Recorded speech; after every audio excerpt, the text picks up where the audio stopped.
So I think my intro is a little bit off. I'm hoping that you guys can see me and that the sound is good.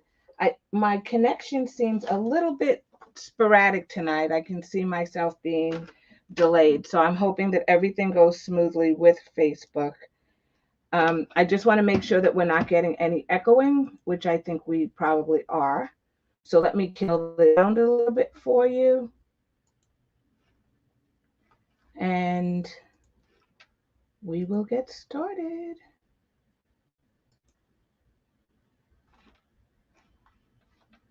So, hope everybody got their homework done. Um,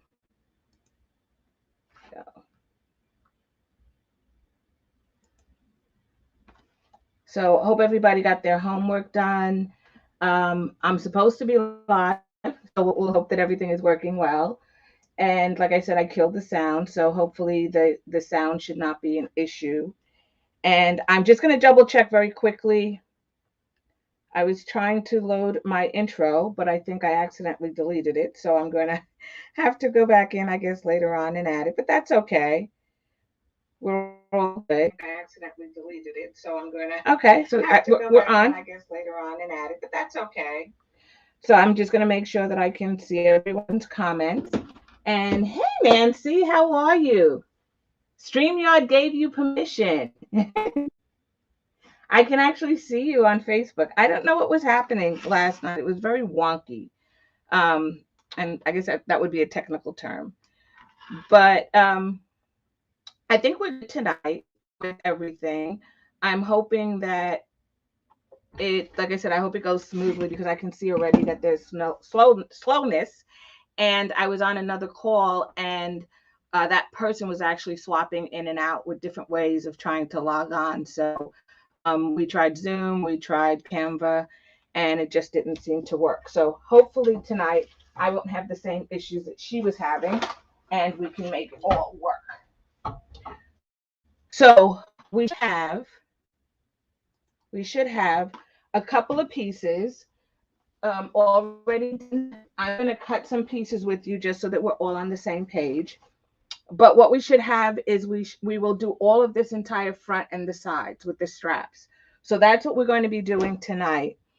And as part of that, I think hopefully you can see me. I'm going to shine the light down on the cutting mat.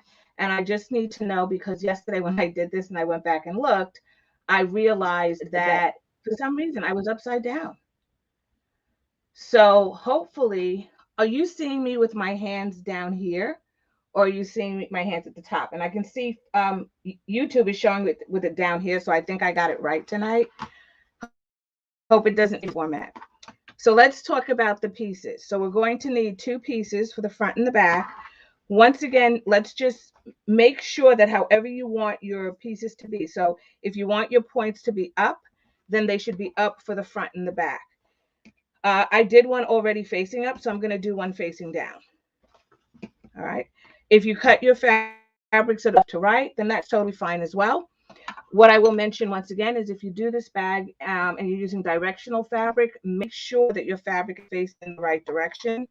If you have to, turn your piece over and you can always draw a little arrow and write top on all the pieces that are at the top or the side or whatever. So you know you're always going to, when you turn it over, you're in the right direction. Okay. So I'm looking at the symbol. Okay, so my symbols are actually the opposite based on the way I cut it. So this one is at the bottom, and this one, if I do the peaks in the up position, is at the top. So I'm going to make a decision, and I'm going to put them at the bottom. I'll put that one at the bottom, that one at the top. You'll see it in my corner, and that's totally fine. So the next piece that we're going to need. Thank you, Nancy. I don't know, like yesterday I recorded it. I go back just to hear if there's any screech. I don't watch the whole thing because I hate listening to my voice. But I go back and I look, and then I realize, oh, it was my hands were coming from the top over here, which is not conducive to watching this. So this is going to be my top. So once again, I'm going to draw my little arrow right top. And you can see that I'm doing it so that my peaks are in the same direction. All right, so these are going to be the sides, right? But along with the sides and the front and back, there is a bottom border that goes on the bottom of our bag. So we're not going to be using those right away, but you should be pulling out your bottom border. So this is the bottom border for my front and back. Okay, and I interfaced everything. So that was your homework. I did ask that you not attach the foam because we're going to attach the foam when we start putting together front. So I'm just going to clip those together. This is my front and back. And then what you're also going to need is your side pieces and the accent pieces for your side pieces. So these were my accent pieces, which will go on the bottom of my side pieces. And so I'm going to clip these together. So you should have 2 of these and 2 of these. Hey, Vignette. Good evening. Okay, one's at the top, one's at the, yeah, it doesn't. You carry it, it doesn't really matter. And if it really bothers you, you can always put it to the back. So when you're holding it, you don't see it from the front. And then what we need is we need that piece. And this piece here that I'm showing you is actually the bottom of the bag. So I made my mock up here in fabric, but you're going to do it in waterproof canvas. So we had 2 of them. We're going to take 1 of them because we're going to need 1 for the front. And like I said, I always put clips on my pieces because I have a tendency to throw them away. Nancy, you did a beautiful job. You had everything labeled and cut. And then these are going to be the straps. But what you're going to notice is that for the straps, we have the fabric piece. And the fabric piece will be shorter than the waterproof canvas piece, right? So I'm just folding the waterproof canvas in half. And if you notice, this is also folded in half. And if I line them up, you'll see that it is longer. But it was just easier to cut this the width of the fabric. The directions tell you what length to cut it. I just cut it the width of the fabric from selvage to selvage, just to make it easy. So we're going to take 2 of those. So we need 1 for the bottom, 1 for the, and 2 pieces for the top. All right. And then we're going to need these smaller pieces or slimmer pieces that I talked about yesterday. And these pieces are meant to give some stability to our cotton pieces so that they're nice and smooth and easy to sew. The labels, the labels in the back of the pattern for those people who may not be aware. Hey, Arnetta, how are you over there in YouTube land? Thank you for joining me. It helps me to know what's happening in YouTube. So if you see anything odd that I don't catch, please let me know. I'm trying to master this whole YouTube process. So I didn't do the straps, even though I interfaced everything else, because I wanted to show you how we're going to make the straps. So I'm just going to keep my strap pieces. I'm going to sit my other pieces to the side, and we're going to do this. So I did 1 of the fabric pieces. Okay. And I'm going to show you 2 ways to do this. If you have, and this is for binding, if you have 1 of these, and you would have gotten this in the kit if you were a founding member, so all members got 1 of these. This is for a 1-inch binding. However, it's also very good for making straps that you need to be 1 inch wide. And these are just, you cut a 2-inch strip and then you make this. So I'll show you how to use this in a minute. But if you don't have that, you can still do your straps. So I'm just going to pull out my ironing board here.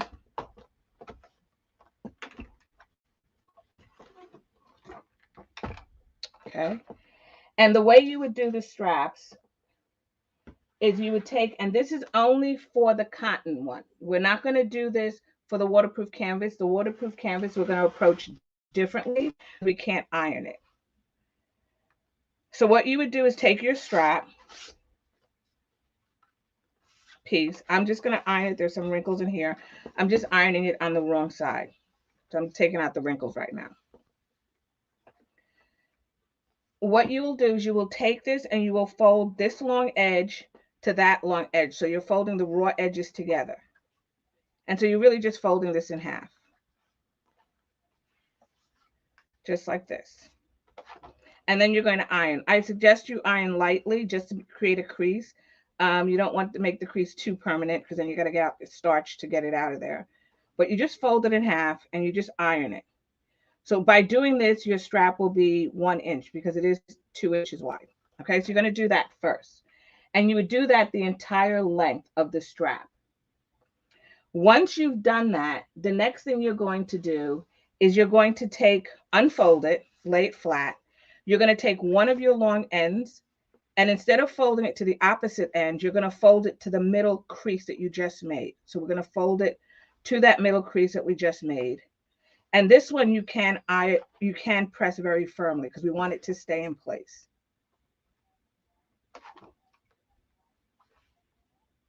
So you would do this on one side to that middle crease, and you would iron it firmly. And you do that for the entire length. You then take the opposite edge, which is the raw edge, and you fold that to the middle. So what you'll have is in the middle, you'll have raw edges meeting exactly in the middle. And we do want them to meet in the middle. So they should be touching. So you're not leaving any kind of gap. And then you fold it. And when you're done doing this, you should end up, you do it the full length. You should end up with a strip that looks like this on the front. And on the back, it's folded. And the width of this is going to be 1 inch. So it'll be 1 inch wide. So I did that already on this strap. All right, so I folded it to the middle and I did it on this strap. Okay.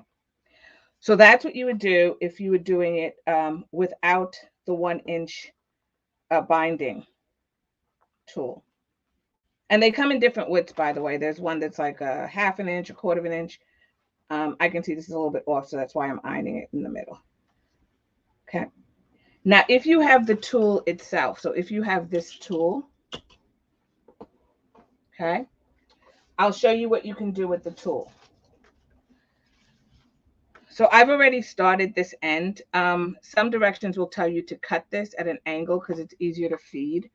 I just grab a pin. And as most people know, I very rarely use pins, but I grab a pin. I actually fold mine just like this. And there's an opening or a channel right here. Right here. And I slip this in folded just to get it started. So I don't cut at an angle, although you can. If it doesn't come out, it's coming out the other end already, but if it doesn't come out, you can take a pin or some sharp tool that actually can fit in here. So this pin fits in this little slit, and you can pull it from one end to the other. So stick it down and then pull it from one end to the other. And by doing that, you can see I get more and I get more. So I keep getting more and more just so that you're able to grab it. That's really where we're trying to go with this. Okay. So next what we're going to do is I've already started this. Part of it's folded, part of it's not. I open this up, and the way this works is you iron the part that comes out. So you iron this, and it will make it meet right in the middle. But then there is this little lever here. So if you lift that lever and hold it to the side, I don't know if you can see that, it lifts up. So what you will do is as you're ironing, you will pull this lever piece back. So I'm pulling it to the left, but you're pulling it away from the beginning of the fabric. And what it does is it creates a fold.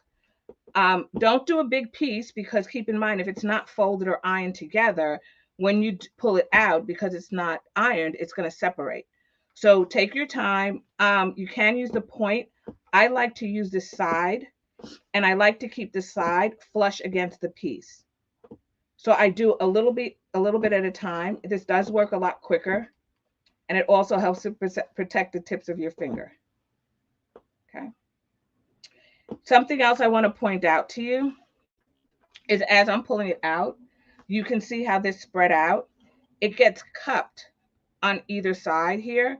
And what happens is because it's cupped, as you pull it in, the pieces start going like this and folding in, which is how it gets, how you get to create this binding. So you're going to continue in this manner, and I'm just going to continue making this. I can see that there's a little bit of a bend in here. And you're going to continue in this manner until you've done the entire strip. So I've done one. I'm going to do this last one also.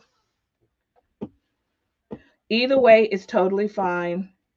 Like I said, if you don't have this tool, that's totally okay. You can do it by folding one long end into the middle and then the other long end. So this is a case of, sometimes gadgets are good, but keep in mind the gadgets were created because people were trying to make the manual process that much easier for themselves. So there is a manual way usually to do something like this, or, when you sew to do something. Okay. I did not line or interface this fabric, so I want to point that out. I mentioned yesterday, if you want to, you can add a piece of Decor Bond, or if you want to interface it, you can. Honestly, don't waste your interfacing. So if you're going to do that, just do it straight down the middle.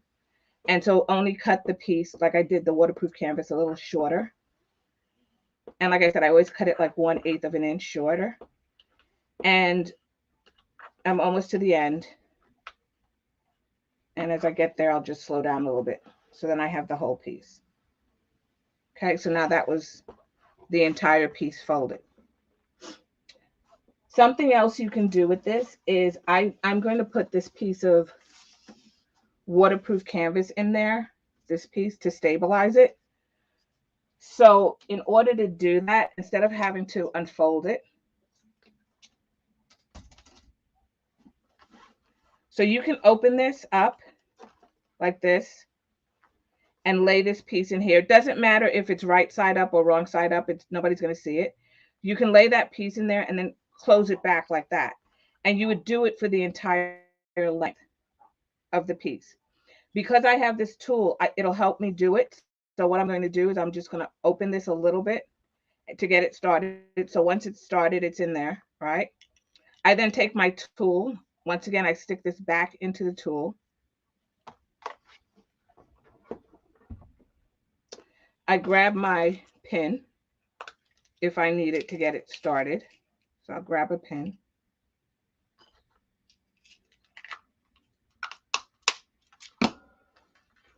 You can stick it in there and you can pull from one side over here to the hole. There's this little slit. You just pull it to get it started there.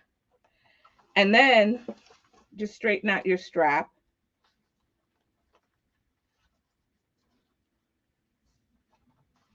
And then what you can do is just pull this, and it'll put the piece of waterproof canvas on the inside. So it's less fiddling, because if you try to do it without this, you can definitely do it, but it will put it right in there for you. If it's easier, you can also put a piece of double-sided tape to hold it in there. So I'm just going to keep pulling, go back a little bit, open it up. But I do find that it is a lot quicker this way, but absolutely you can do it. And I'll do the other one to show you the difference. So I'm just going to open this up, lay that waterproof canvas in there, just like that, and then just pull it. Didn't quite get it.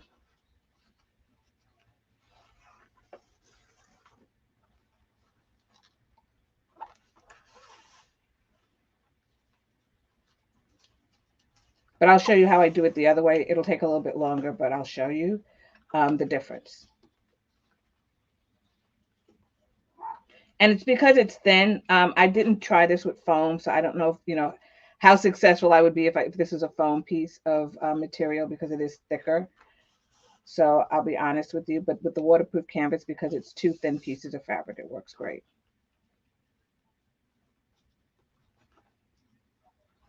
So once we get this in here, we're going to set it to the side, and then we'll talk about what we're going to do with the bottom piece. So I'm just prepping all this stuff.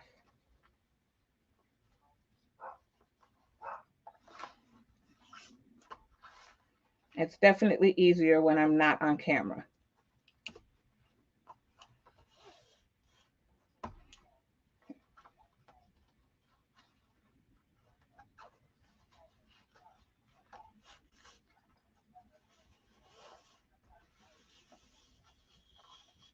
Okay. And then when I get to the end, it's all done. Okay.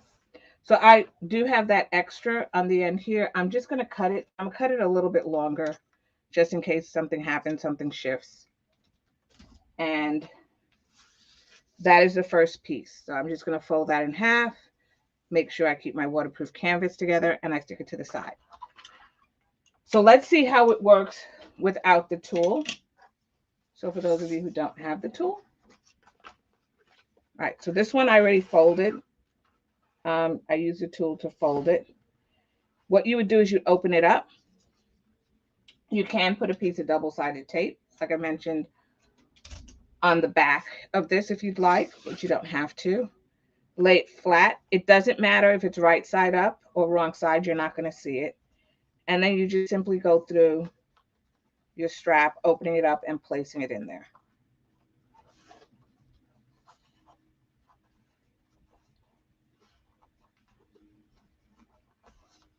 So it is doable without it. Like I said, it's up to you, whichever way you find easier.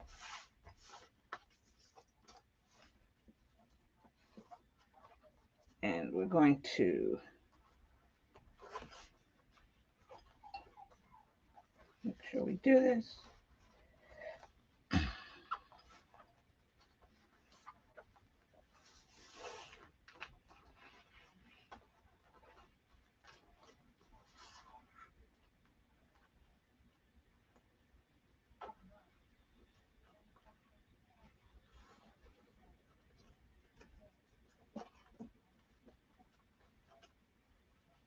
Just like that. Okay. So that's your other piece, your other strapping. I'm just going to cut the end off. I'm not going to worry about the selvage right now because I'll cut it up. I'll cut it off when I do the next, when I'm finished with my straps. All right. So that's that. I'm just going to give this a little press because it keeps lifting. And like I said, it's okay if you iron. This one, I actually have the waterproof canvas fabric side up, so I'm not concerned that I'm going to melt it to my iron. So that's the second strap that I need. And that's for the top. Okay. Next, what we're going to do is we will be taking our long pieces. This is a long piece. And we're going to fold it over to the back of our waterproof canvas. And that's the piece I mentioned yesterday. That's actually the piece that's not the fabric side. It's sort of the plastic side. And we're going to lay that down, and I'm just going to cut off my selvage here. Now, if you want, you can, if you cut yours exactly to the measurement, that's totally fine. But what we're going to do is we're going to, waterproof canvas doesn't tend to want to stick together. So I'm going to use some clips to hold it together. But what we're going to do first is draw a line right down the middle of this. And that's just to help me get it, the fold centered. So if you do it like this, right, you'd have to iron it. And you can definitely do that, but it bounces back. And I don't know if you can see, but there is a crease. So if you want to do that, you can do this, finger press it as hard as you want. I don't want to press with my fingers. You can also use, for those of you who got the Hera marker in the kit, let's see if I find it here. Oh, I think I put it back. If you got the Hera marker, you can definitely use the Hera marker to help you with your creases. And this was the Hera marker that came in, I believe, the kit before this one. So you can do this, and then you can use your Hera marker if you want and just crease it that way, and it creates the crease. But we just have to see where it is. So what I do, because it's, for myself, it's easier, is I just measure in half the strap length, and I draw a line. So once you get it started, it's pretty easy. So I do it this way, and then I draw a line. By the way, don't get crazy about it. If it's an eighth of an inch of a 16th off, it's totally fine. But I draw a line like this so that I can see it. You may not be able to see it as well because of the crease, but that's all I do. And I would do that on both. So I'll do it twice because I want you to see how I, how I do it. And then I just draw this like this. Right, so we're getting it in the middle. It should be approximately, because the strap is 3 inches wide, you should get it at a half, an inch and a half. It's going to be the center for your strap. So I don't think the measurements for straps are a mystery, and it's something that you can use in other bags you make. So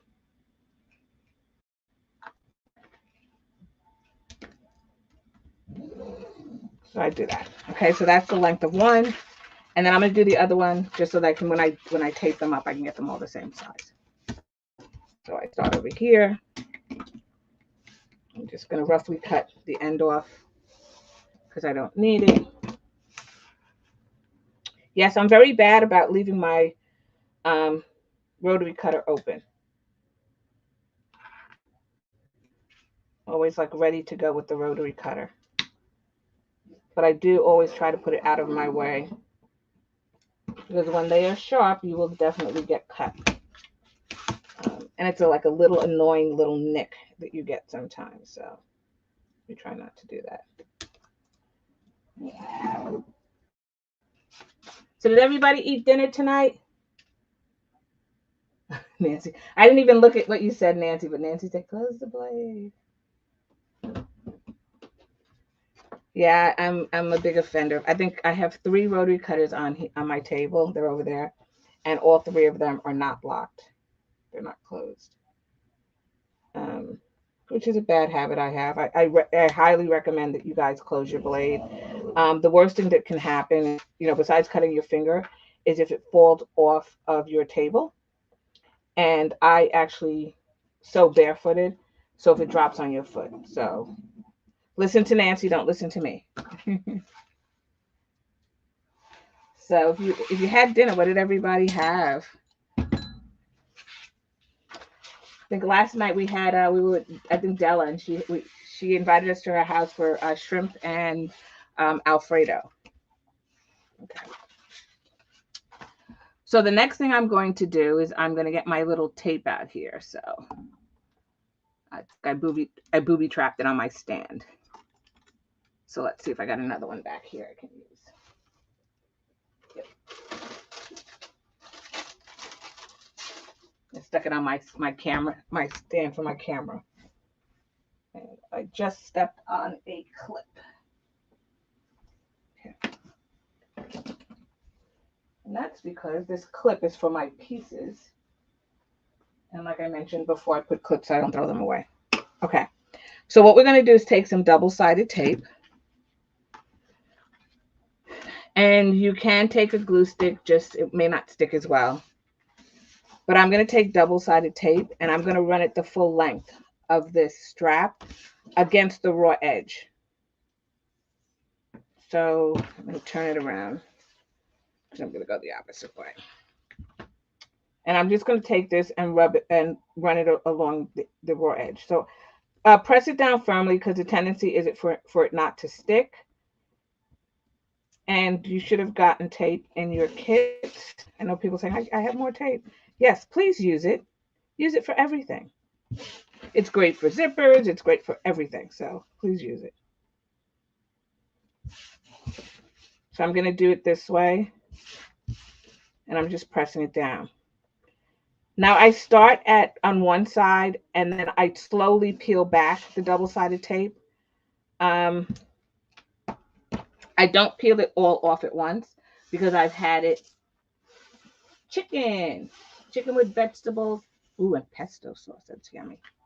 I don't peel it back all at once, because I've had it like double up on itself and everything gets stuck. So I think what I'm hearing Nancy say is that tonight dinner's at her house. Dinner's at her house. So that sounds yummy, Nancy.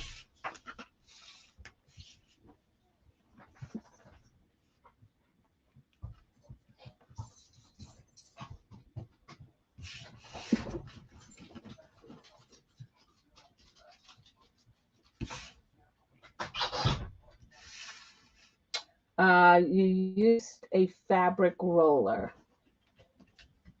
Yeah. Okay. So there is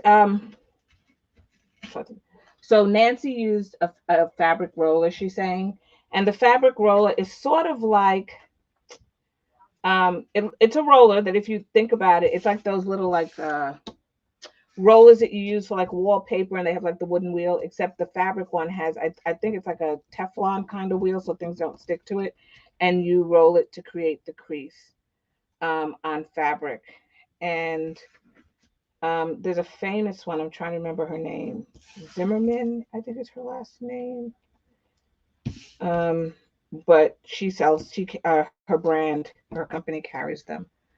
So those are really good. You can also, like I mentioned before, if you have the Hera marker, anything that'll push firmly, or a bone folder, you can use that as well to just do like this if you want to. So just get it on there, and because it doesn't stick. Nancy used the roller because it's very hard for it to stick sometimes. So I'm going to start on one side, and then what I'm going to do is from that one side, I'm going to add clips because it's the rubbery side. It tends sometimes not to stick so well. So I will use clips. So we're going to peel off the tape. So there's a shiny. I don't know if you can see the shiny. You should be able to see that. And you peel it back. So I peel it back a little, as much as I can manage, I should say, as much as I can manage. If you can manage the whole thing and peel it all off, go for it. So what I do is I press it. You can use your roller, like Nancy mentioned, or you could use your Hera marker to help to keep it down. When I'm done, I will add clips to it. And that's because I know it's going to pop back up and I don't want it to. So I'm just pressing very firmly with my hand, and you can see that I'm pulling it back a little bit at a time. I'm not trying to do too much at one time because I don't want it to stick on itself. Sometimes, like I said, the fabric will stick on itself, and then it's a pain. Waterproof canvas isn't so bad, but if it's like fabric, it's a pain. And then because it's a raw edge and you stop pulling it, it starts to unravel. It gets pretty ugly pretty quick. So we're going to do this just like that.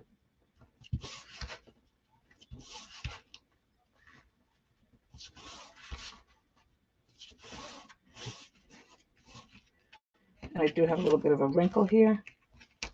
I'm just going to take that out because it's not smooth. And I really am just pressing right here where the tape is. This doesn't have tape, so it's going to look puffy, but I'm trying to stick where the tape is. And then when I do the other side, I'm going to push on both pieces. So I'm just doing that straight across the entire length. So I stopped mine a little bit shorter because I know I'm not going to use all that. So it's going to stop a little bit shorter than the end, just like that.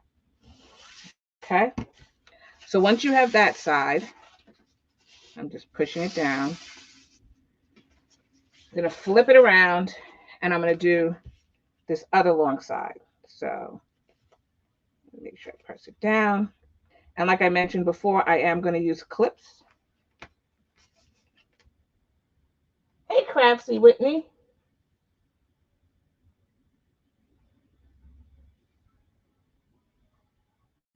Yeah.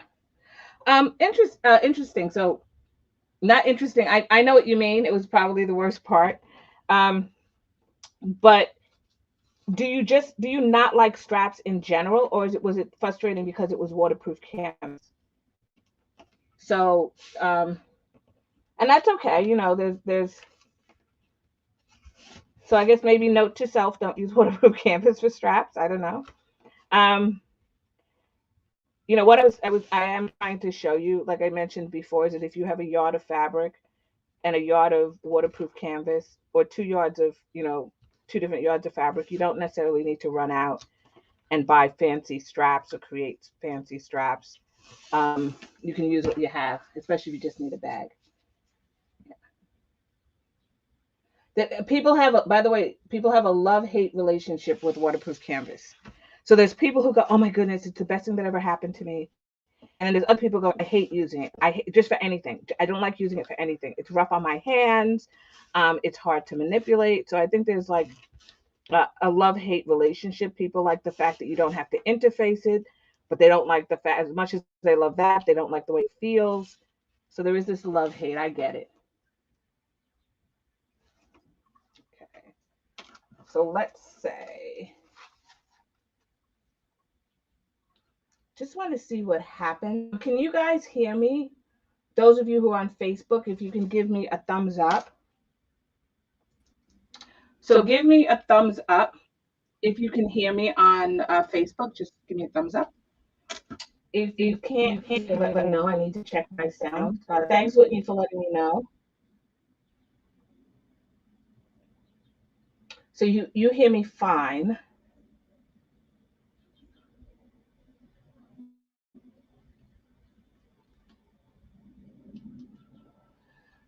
So Nancy, you hear me, but it's something about YouTube, which I'm not. Hold on.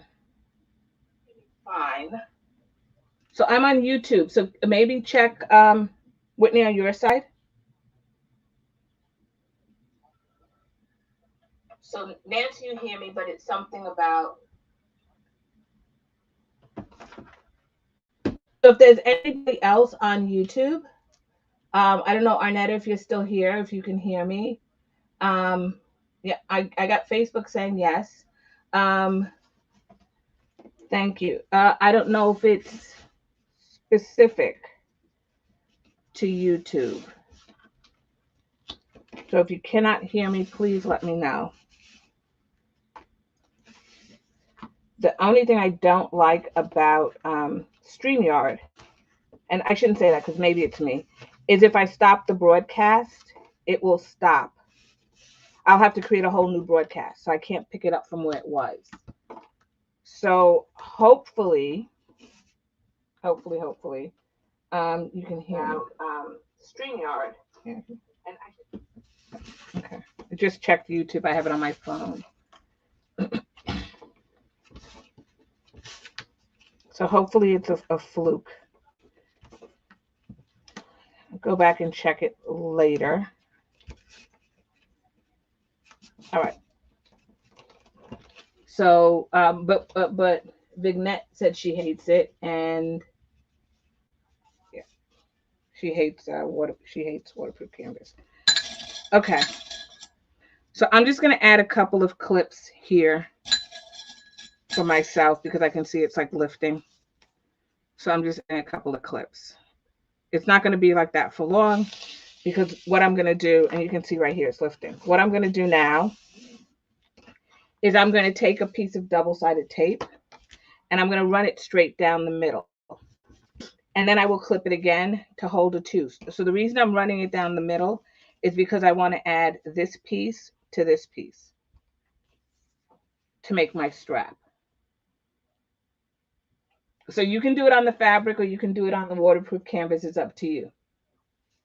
Thanks, Nancy.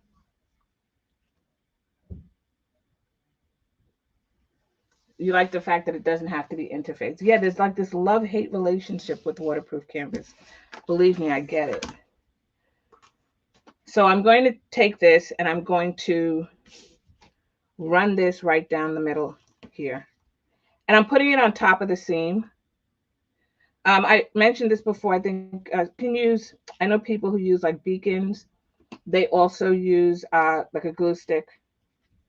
You just need something to stick it down, to hold it down. And so I'm just going to run this right where the seam is. The other thing is by running it on the seam, it helps to keep it from opening up.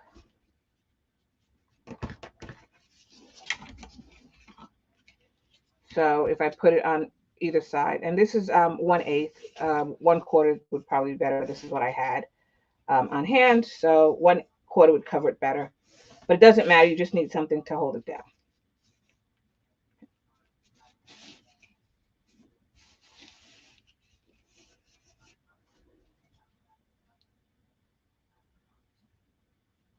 Whitney, can you hear me?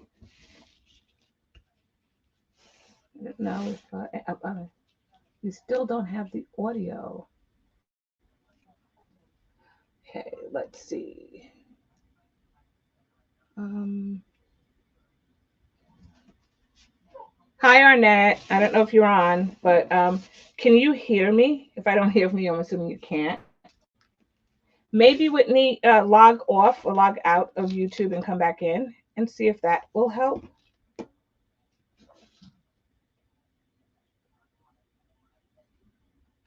I appreciate you letting me know. You still don't have the audio.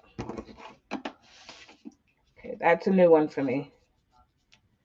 So if it doesn't come through, then what I'm going to have to do is go back also and edit the video on YouTube, because I can copy the audio track over to YouTube.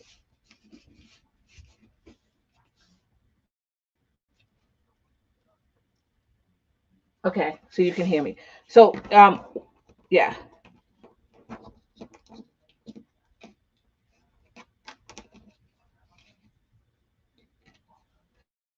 So, Arnetta, can you hear me?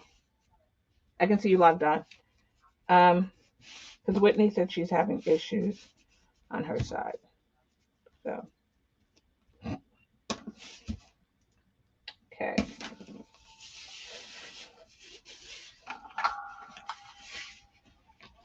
Alrighty then. So here goes the tape. I'm going to peel this back. And just like I did before, I'm going to peel it back a little bit at a time. So I'm going to cut off that selvage. So I'm going to put that selvage out there. It really, honestly, if you wanted to, you could use the selvage, because we're going to start sewing this to the bag here, and it's going to get hidden anyway.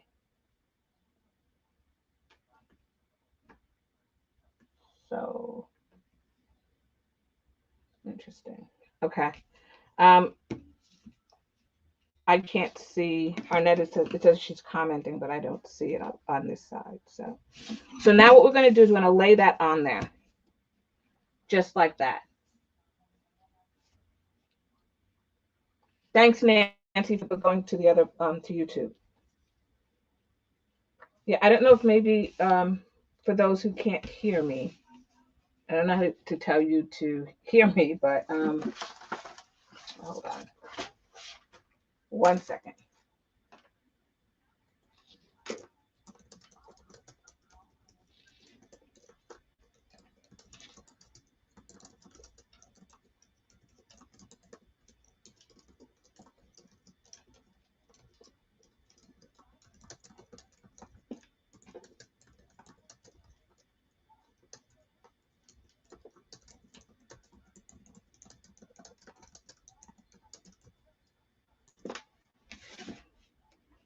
And hopefully that goes out. I need an assistant just to be able to type this stuff for me. Because if you can't hear me, you can't hear me telling you to log off. So, okay. So we're just going to lay this down the middle. Like I said, I'm peeling the tape ever so slowly. Just like this. And I'm just going to lay it down the middle.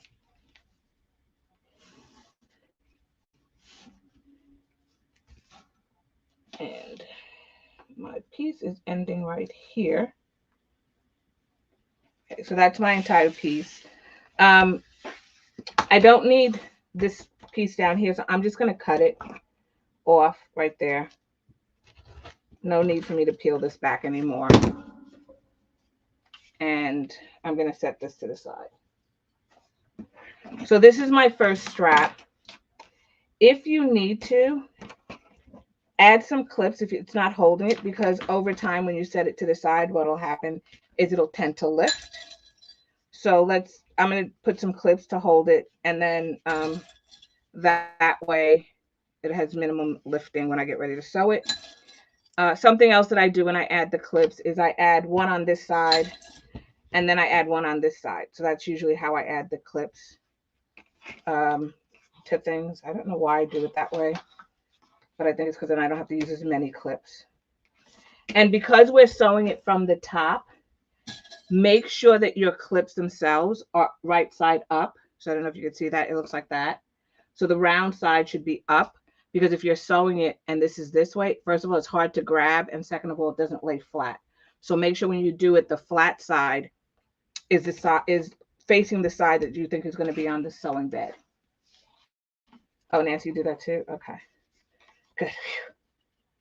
I've got company. Nancy does it too. Yeah, I don't know why I do it. I do it that way. Okay. So we're going to add a couple more clips. Then we're going to do the straps, and then we're going to do the bottom. So, okay. When you're done with this, you should have on either side, and it don't get crazy about it, but on either side there should be about 1/4 of an inch of the waterproof canvas showing. So over here and on this side there should be 1/4 of an inch. You don't have to drive yourself crazy, because for the most part the eye doesn't look at it and say, oh my goodness, automatically say it's completely off. The only time that if you're doing this and it's all the way shifted one way or another, then you should fix it, right? So if it's obvious that it's off, but if it's don't go and you don't have to measure it going all the way down. That's all I'm saying. If you want to, you may. I don't. I just lay it on there like that, and that's our first strap. So I'm going to put that one to the side. We have one more strap to do. I threw it on the floor. I don't know why. It actually fell on the floor. Didn't throw it on the floor. And we're going to do the same thing. So you may not hear sound. Thank you. Oh, no. Whitney, absolutely no confusion at all. I need to know this because I turned my sound off so you guys wouldn't hear it like reverberating back at you. I need to know because this is all new to me. So if there's something I need to fix, I need to get it fixed because I want everybody to feel that they're benefiting from the experience. And since it was recommended to me that I go on YouTube, I'm not always comfortable or know how to resolve an issue over there. So thank you for letting me know that. Really, Arnetta? You think I need glitter clips?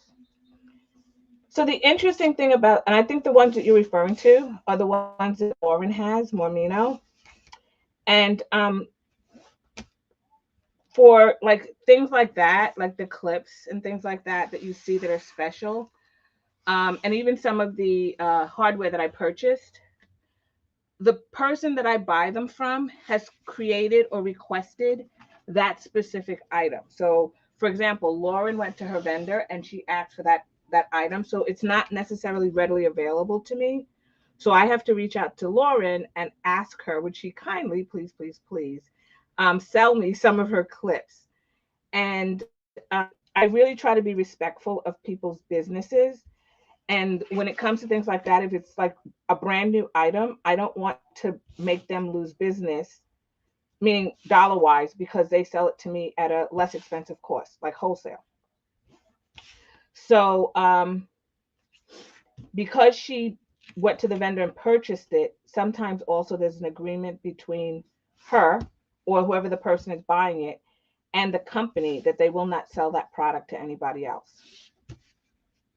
And they also buy a large volume. You're required to buy like a large. You may be required to buy like 3,000 clips as part of, because they're making it special for you.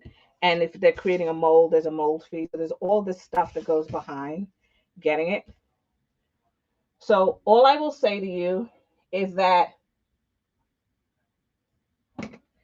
it is in the works.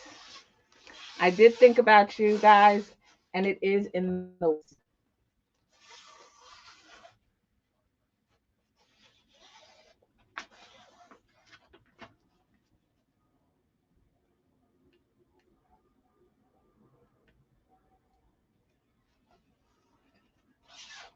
So I'm just doing this next strap. I'll try to do it as quickly as I can.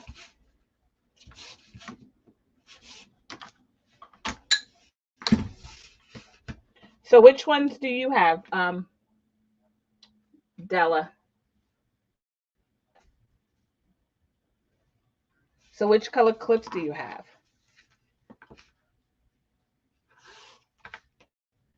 Just asking for a friend.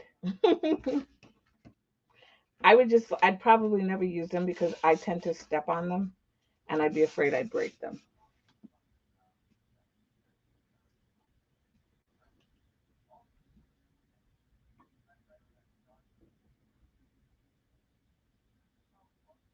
So I'm putting, oh, okay, Nancy, I'm putting, which color? Della, which color do you have? Because she has a couple of colors. So which colors do you have?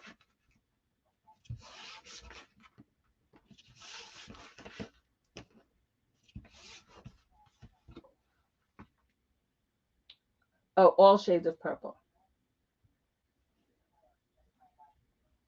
Okay. Um, so I was trying to keep it a secret, Arnetta.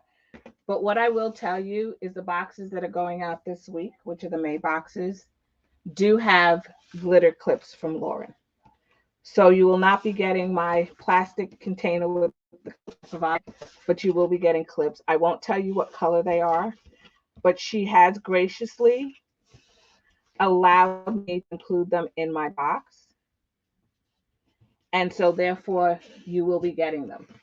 So for those of you who don't already have them, you will be getting them. And I hope that you love them so much that you go and you support Lauren. And that's Lauren Mormino. I will put her website in the description after the video. So now you know the two things that are in the box this month. I don't normally give out this many secrets because I love to see your surprise when you open it. But I won't tell you what color they are. But they will be in the box this month. So that was something else that I was pondering, and then I ordered them from her, and she sent them super, super quick to me to make sure that they made the box. So the multi-pack with different colors. Okay. Yeah. Yeah, I mean, like I said before, when these kinds of items are uniquely made for that person, just like her vinyl, and so there were agreements with the vendor, and also I don't want to purchase something and be in competition with her, even if I found them, um, because I think because it was her idea, it's a great idea, and it also is part of her brand. The rainbow and those colors are part of her brand. I don't want to be in competition um, with another one, female-owned business in that way. In that way. But like I said, she graciously said, "Yes, Catherine, I will be more than happy to sell you some of my my stash." And when I saw them, I was like, "Okay, maybe you guys won't get them." No, I'm just kidding. I ordered enough of them for everybody, so you may see them pop up every now and then in some of the videos. But what I can say is, those of you who have it know how amazing they are, and they're so pretty. And those of you who don't will love them. I don't know if I can go back to my clips, but for right now, that's what I'll have to do after this. Yeah. Okay. So I'm just down to the putting it in the middle piece, and then we can move on to the foam. So didn't quite that.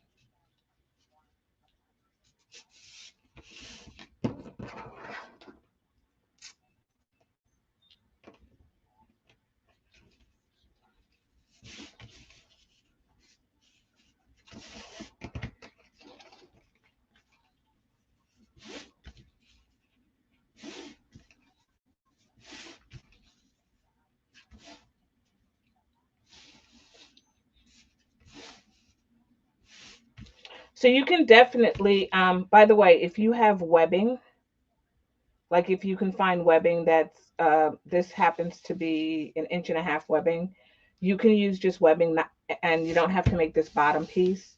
Get 1.5 inch webbing and then just put the accent of the fabric on top. So it's another option. If you make the bag again, it's another option of something you can do. You don't have to make your own straps.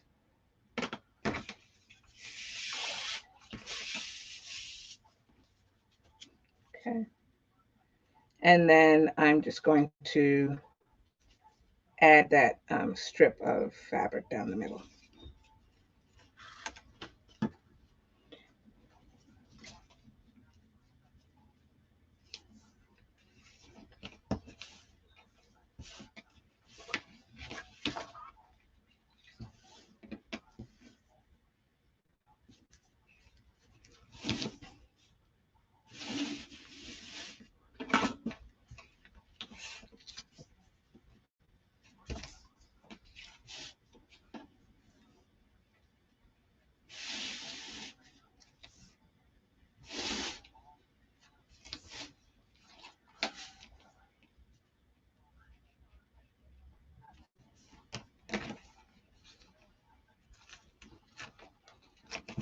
like I said, I'm not like I'm eyeballing this, what the middle is, so 1/4 inch on either side.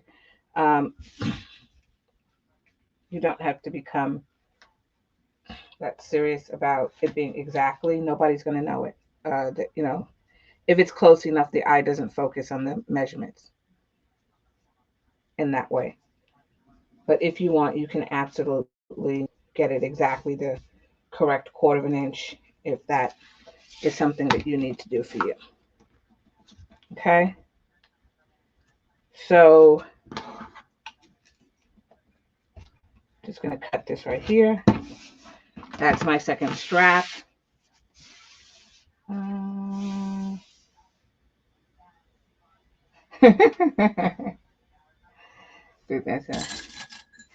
I'm sure that you have a lot. I don't have, believe it or not, I have a lot of collections of a lot of sewing things, but I don't have webbing.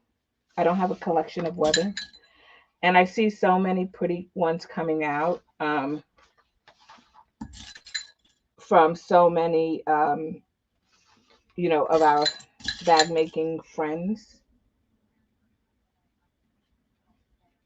And I just, I think to myself, I want to use it, but I'm almost like a purist where I'm sort of like, I want gray and blue and, I want plain colors, but I love the fun colors. I loved when, about maybe pre-pandemic, there was the whole guitar strap phase. So where you would get woven fabric straps, and they would use that, and they would just simply put, if you had the strap, so if this was a strap, for example, they would just simply put a piece down here and then add like the finding, like a D-ring or whatever, but they would cover it and it would be like a guitar strap.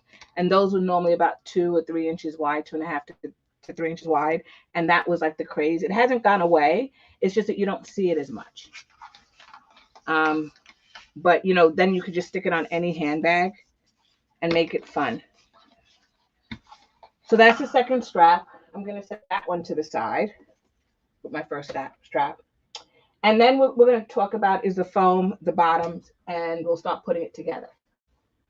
So I put my stuff aside.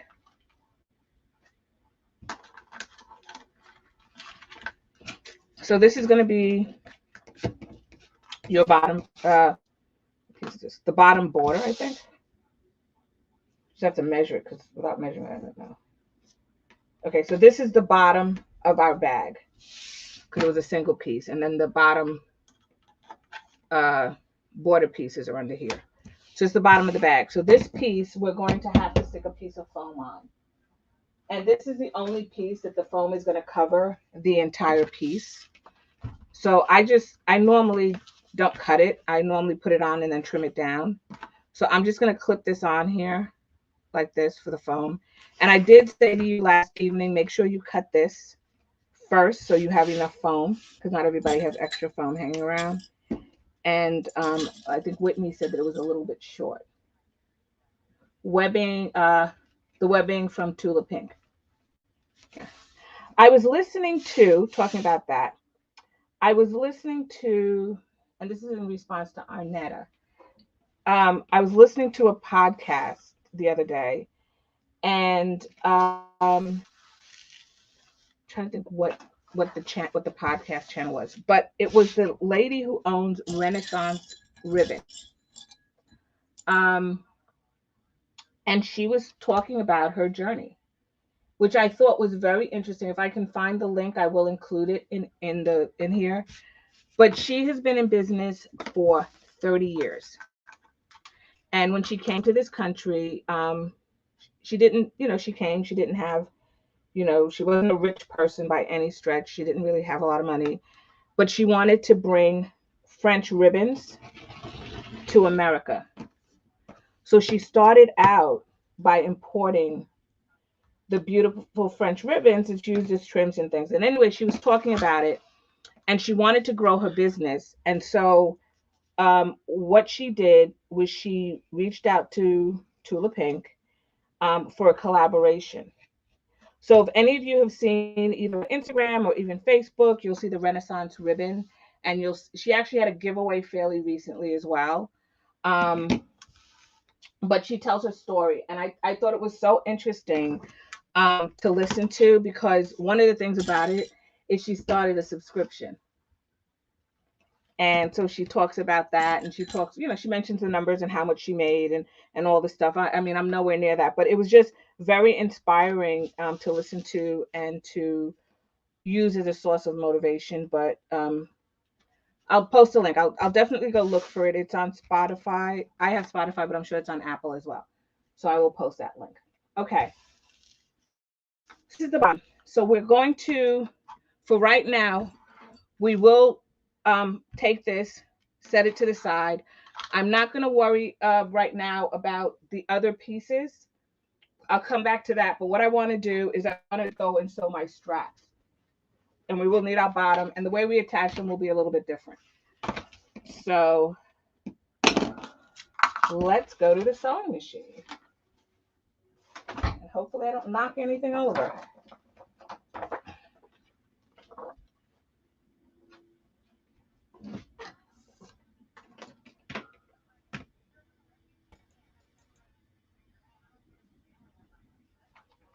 Okay, hopefully you can still hear me.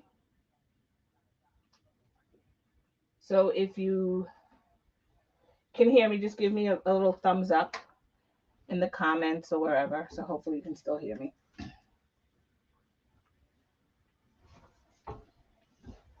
So in sewing the straps, I have you sew 2 lines. But what I have you do is I have you measure.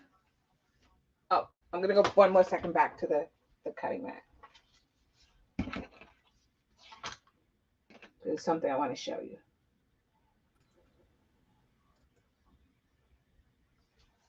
Okay.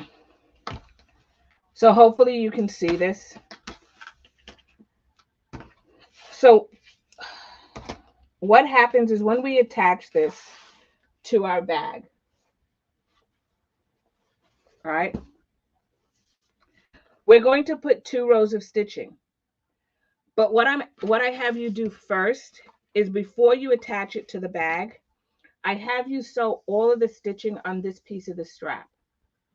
And the reason that I have you, so I'm having you from one end here all the way around, and then the piece that's down here, this other piece that's at the bottom here, will not be stitched. It's not stitched until we attach it to the bag. The reason I have you do that is if I have you stitch it on the bag and we keep going, it will be attached to the top here. And then when you need to, sew the bag together, it'll be in the way. So this is a little bit confusing, or can be. But what I have you do is I have you measure up from the bottom here a distance. So I tell you, go in there, measure that, like, go in here, measure up a certain amount from the bottom to here. And you do that on both sides, and you make a mark. We're only going to stitch from where the mark is all the way around the strap down to where the other mark is, and we're going to stop. I do have you, and I'll see if I can show you on the camera. Okay. If the mark is here where that line is, because we're going to stitch on it, I have you go about 3 or 4 stitches past it, because when we attach this part of the strap to the bag, I want you to meet up with that. So you don't have to overshoot it to meet up with it here. So I have you go 3 or 4 stitches past it. So it's about maybe 1/4 of an inch or 3/8 of an inch down past there. But I have you draw the line here so you know where you have to stop, because we're going to use that line later. So I hope that that makes sense. So right now, we're only going to stitch this piece of it on each of the straps. And we're going to sew 2 lines, right? So the first line, I'm using the edge of the fabric here as my guide. And you're always going to sew on the fabric. So I'm not sewing on the waterproof canvas.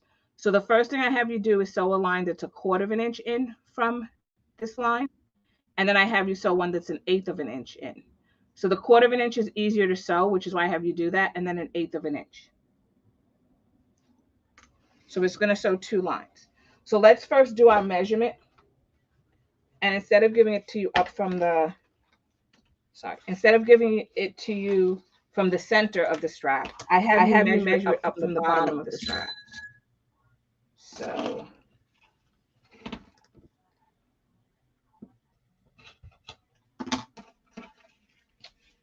and then just want to make sure, because I didn't measure my strap, so, but it should be whatever the measurement is in there. It's almost the same. Okay, I won't worry about it so much. I'm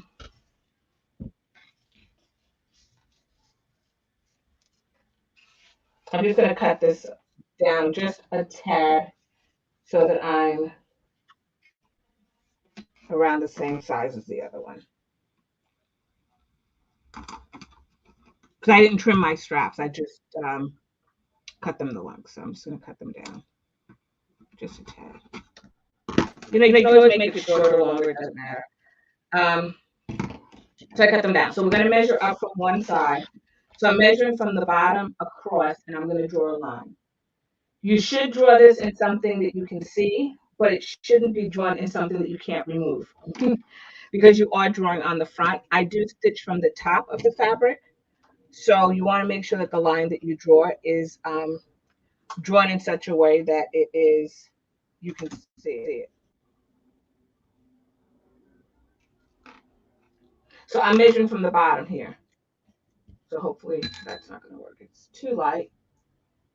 And so I just have to see it. This is a if you apply heat, it disappears.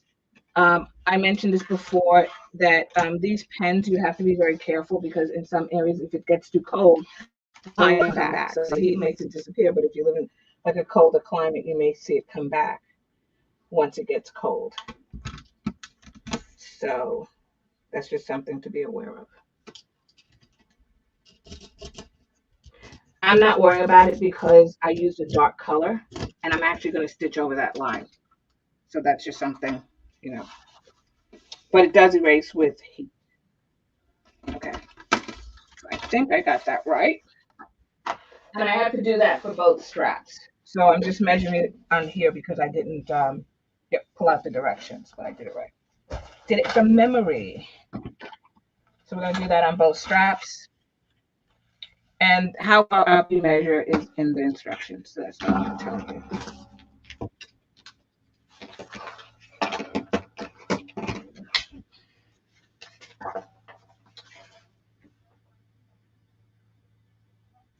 For some reason, you can see the sewing machine. Here we go. Okay. And so I'm going to do this. So I'm going to start. I'm just evening them up, and then I'm just going to cut off. I have a little bit too much in the strap length, so I'm just going to cut them off. Oh, I'm just going to cut them off in the strap length. So that's all I'm doing is making them the same length as the instructions.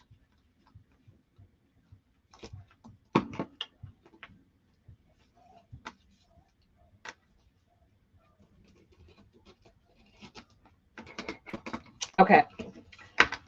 So now I'm going to measure up and make my mark.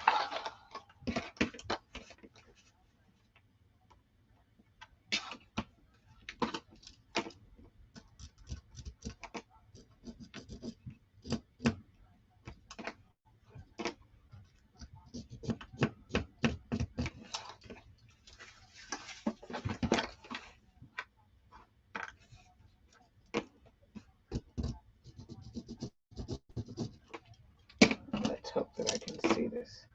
So in this one particular spot, there's a lot of black, so it's hard to see the black. Okay. So like I mentioned, we're going to go with this line that's down here that I drew, and we're going to do the center part of the strap. I'm going to start about 1/4 of an inch before the line, and then I'm going to sew around. I'm going to cut my thread when I'm done at the other side, and then I'm going to come back around. I am using a stitch length between a 4 and a 4.5, so I am using a Topstitch stitch length, and because this is top stitching, and I do start with the 1/4 of an inch first, and then I do the 1/2 inch. I mean the 1/8 inch. So let's get this done.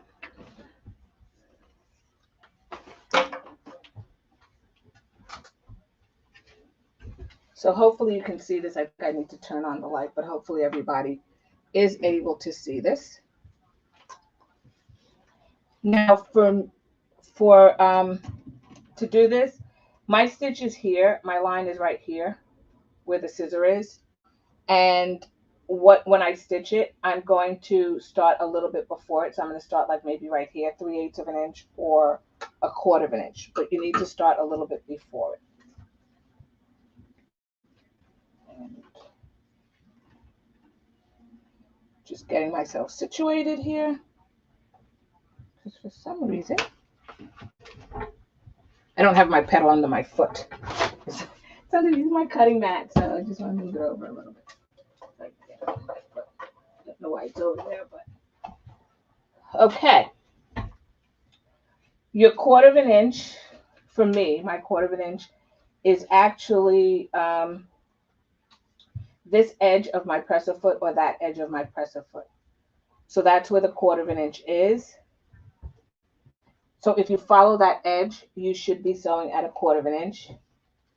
I'm going to start on this side first, where my line is drawn, just down here.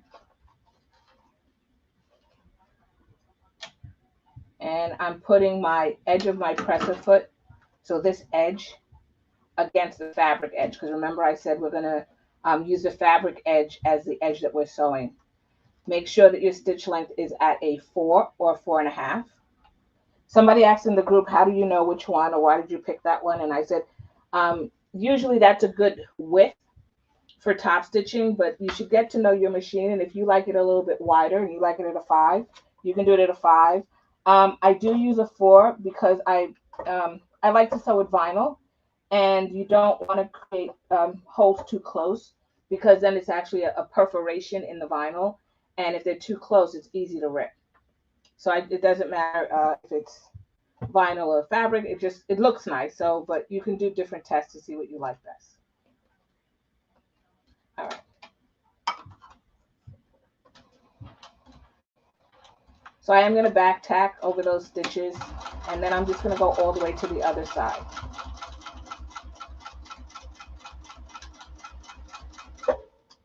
And that's going to be the side where I do the other line.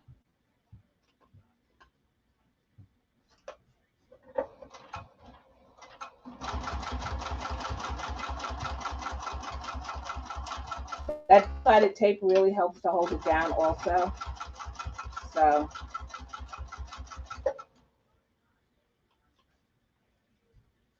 and I just want to keep an eye out because it was a darkish kind of line on this side. Okay.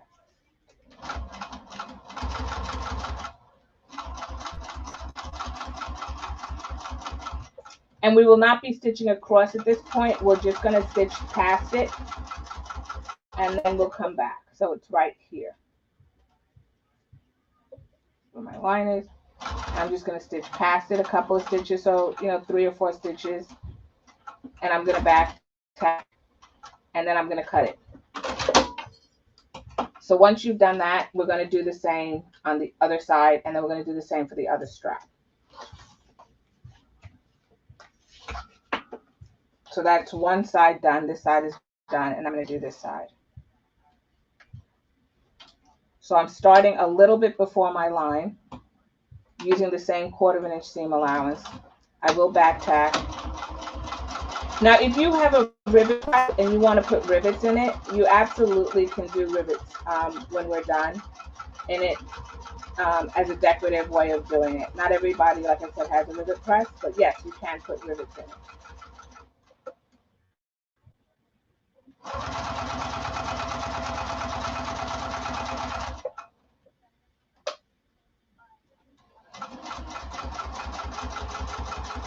The line is right here. I can see my row of stitches right there. I'm going to come down a couple of stitches, and I'm going to back tack.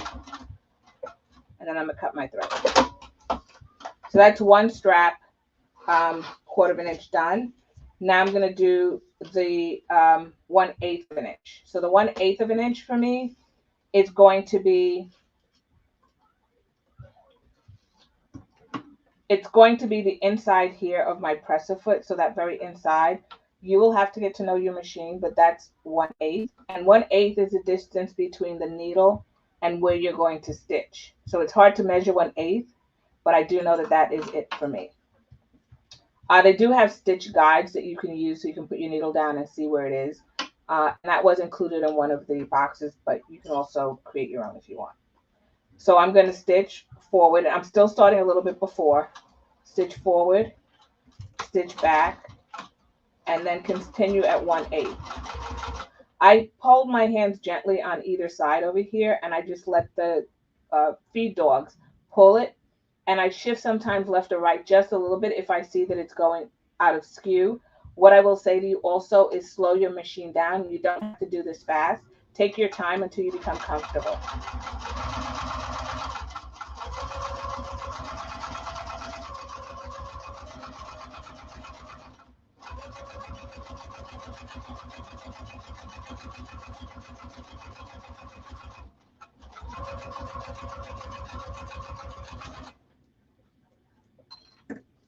I'm a little excited over there. I almost went too far.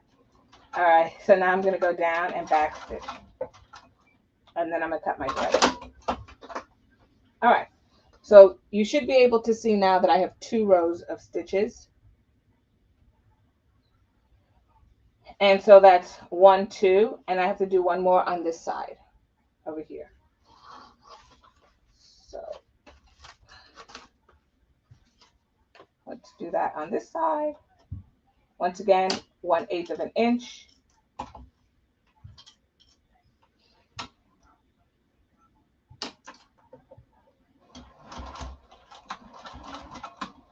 And what's good is I know where to start because it's wherever I stopped over here for the first line. So now we're going to sew that.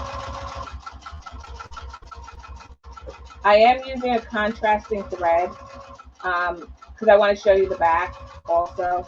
But you can use colors that are very close so that you don't see it. So if you want a dark purple in your bobbin, for example, a dark purple in the bobbin and maybe a blue or a black on top, you can do that so you don't see it on the bottom. But I wanted to be able to show you what it looks like.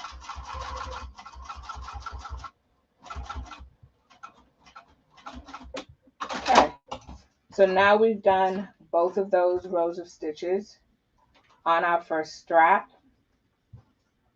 Just going to cut this thread just like that. And you can see I have 1, 2 on this side and 1, 2 on that side. So I'm going to grab my other strap and do the same thing.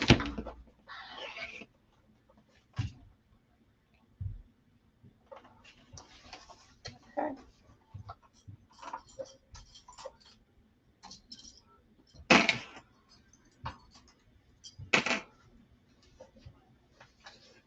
So I'm looking for my mark or my line, and it happens to be right here.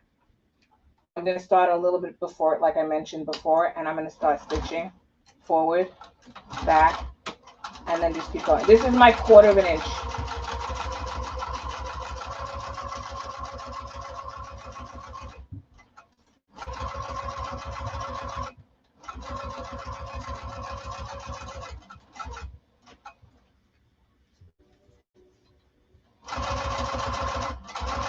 Just looking to make sure I don't go past my mark.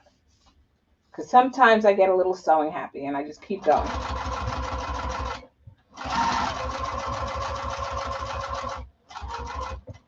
So my line, and then I'm going to back stitch. Okay. So that's the first row. You can definitely do the 1/4 of an inch, the 1/8 of an inch, and then go to the other side. So you can do the 1/8 of an inch now on this side. I just, for some reason, I do the 2 stitches that are the same first, and then I come back and do the other 2 that are the same. But you can definitely do, if you want to do the 1/8 of an inch, you can do it now. I'm going to use the other 1/4 of an inch.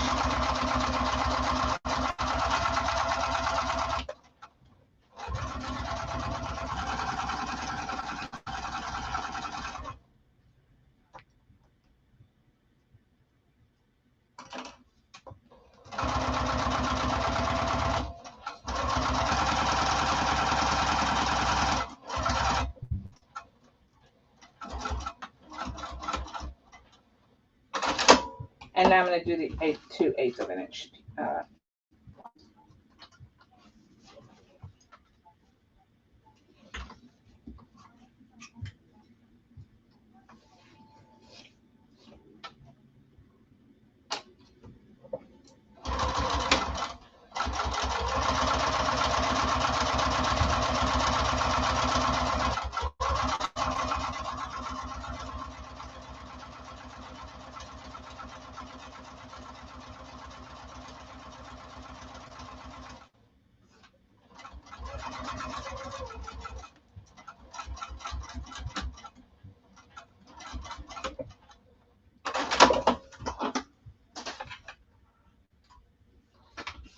And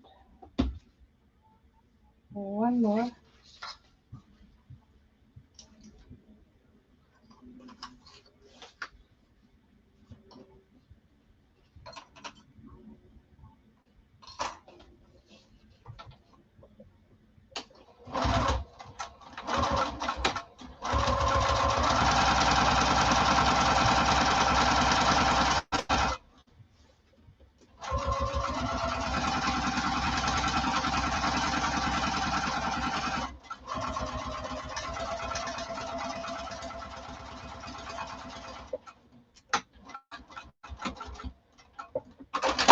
Okay, so that's both of my straps done. And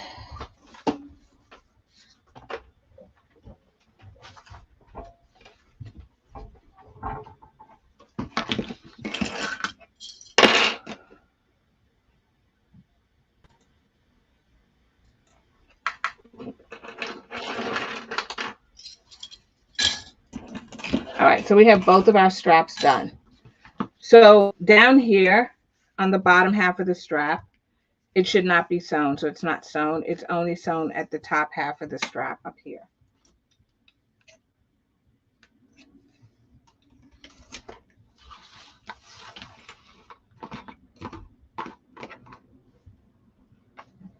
So we're going to set those aside for right now, and you can see that there's 2 rows of stitching. By the way, this is polyester thread, and so for those of you who don't know, polyester thread, you can use a lighter for, and it will melt the thread for you if you can't ever, like sometimes you can't cut it very close. And waterproof canvas, by the way, is what is flame retardant, so it doesn't catch a fire easy. Just be careful on the cotton side. What is it?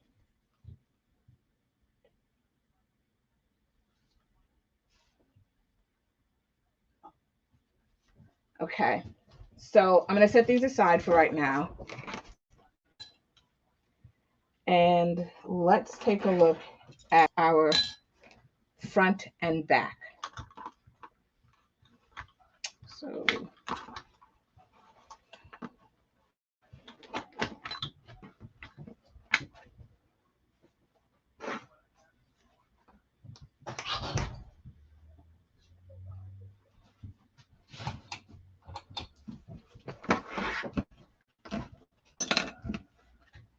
okay, so I'm going to set aside these pieces for right now, and let's do the front and the back.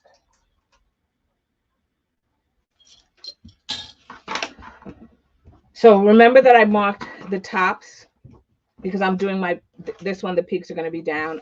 I know that emblem is going to be in the corner, and I'm going to have one at the bottom. So this will be the front of my bag. That'll be the back of my bag. Once again, if you're using directional fabric, make sure that you mark the top so you know where to sew. So I'm going to turn this over. I'm going to draw a line because that line that I draw is where I'm going to place my foam. So I want to make sure that the foam is down a certain amount so that when I fold this over, it stays outside of the bulk. So that's really what I want to do. I don't want 2 layers of foam when I fold this over. So I'm going to draw a line. And in others in my pattern, you've seen me do this as well. And then what I'm going to do is I'm going to press that down just so that it's when I go to sew it, it's not it's pretty easy, and I can do it. So I'm going to do that at my top. I want a 1/4 of an inch fold line. So what I do is I measure a 1/2 an inch down. Right, so I'm going to measure a 1/2 an inch down from my top edge.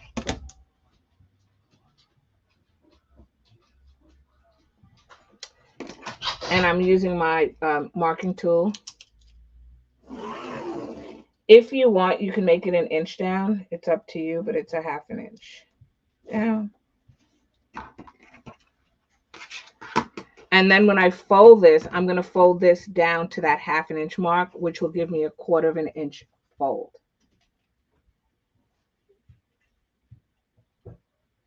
All right. Just looking at the directions, making sure that I'm reading everything right. Okay. Because I have to do this, just let me make sure I have the top.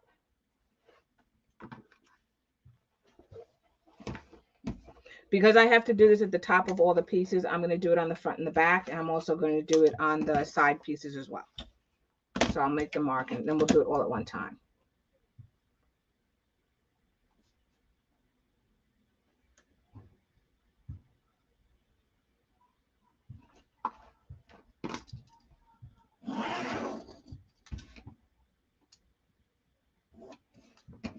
Just like that. And then I'm just going to grab my side pieces really quickly and do the same thing on my side pieces to get it all done at one time.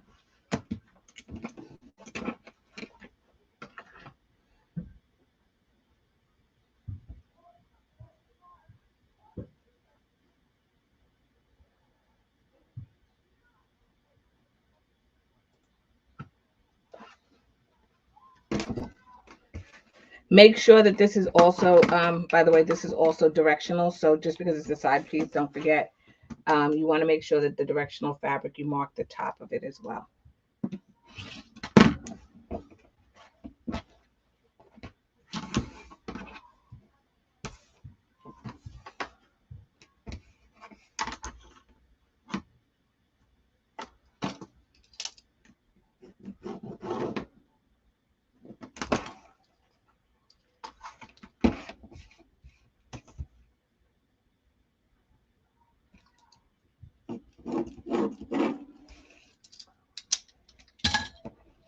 And I won't have to worry about what the top is, because once I fold it, I'll know where the top is. Okay, so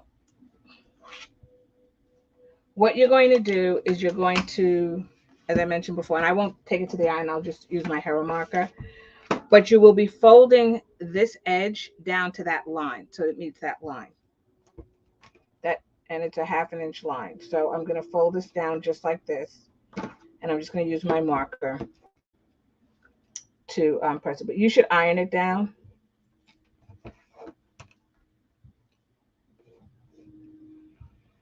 Just like that.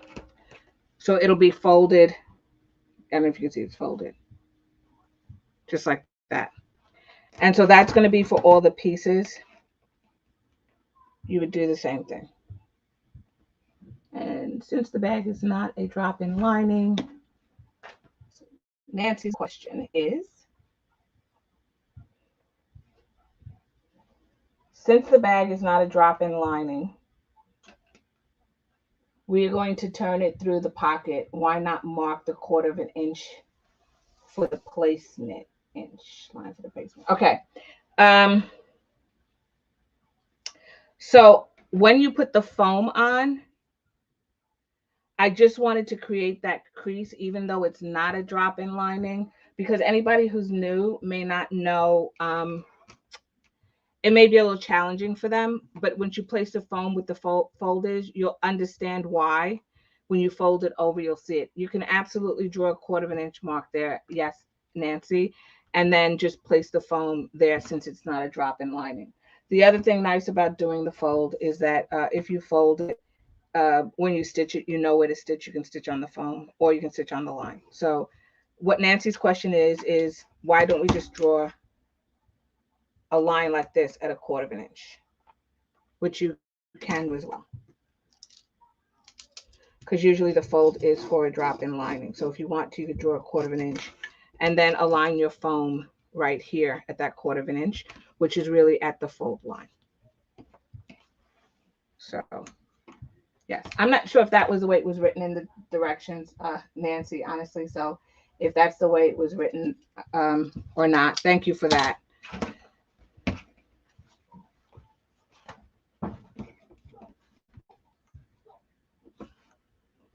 So I'm just going to fold it for myself, just so I know where to butt up that foam to.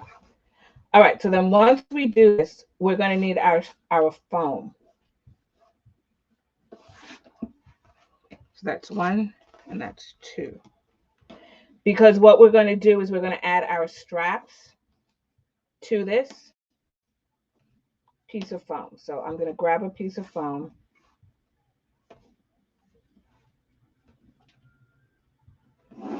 Just like that. Okay. So now I'm going to get my foam and cut my foam to that. So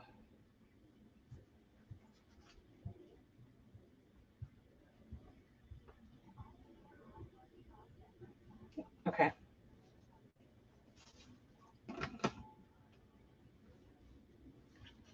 And hold on, let me just make sure I have enough here. Yep, okay. I actually have a large piece. I just want to cut it down just to make sure I don't cut it too short. So then it's not too short. Now the foam that we're going to use is going to be longer than what we're sewing it to. And that's because we're just attaching the top half with the strap. We're not attaching the entire piece. So we're going to do it in pieces, I guess is what I'm saying. So we want to make sure that when we do this, the bottom piece will be longer. So you will have foam extending past what you need. And I'll show you what I mean.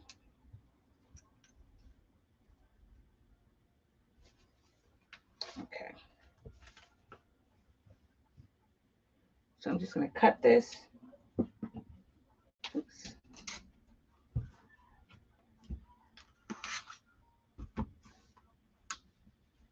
I know it's crooked. I'm just gonna cut it and then I'm gonna straighten it out. And I'll cut it a little bit bigger than what I need.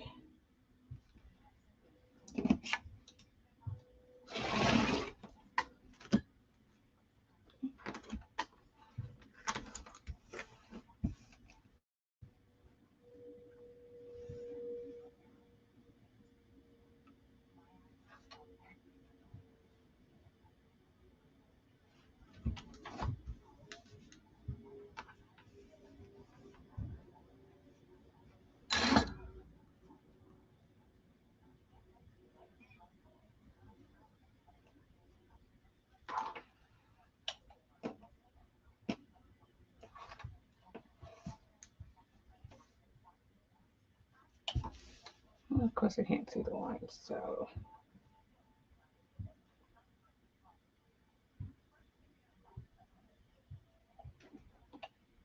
because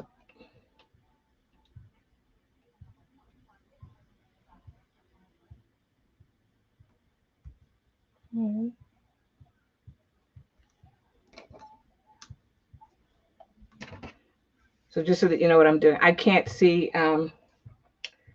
the lines that I need to cut, which is what I'm trying to do. I'm trying to line it up with a number that I can see the line at the top where I need to cut. So that's really what I'm doing.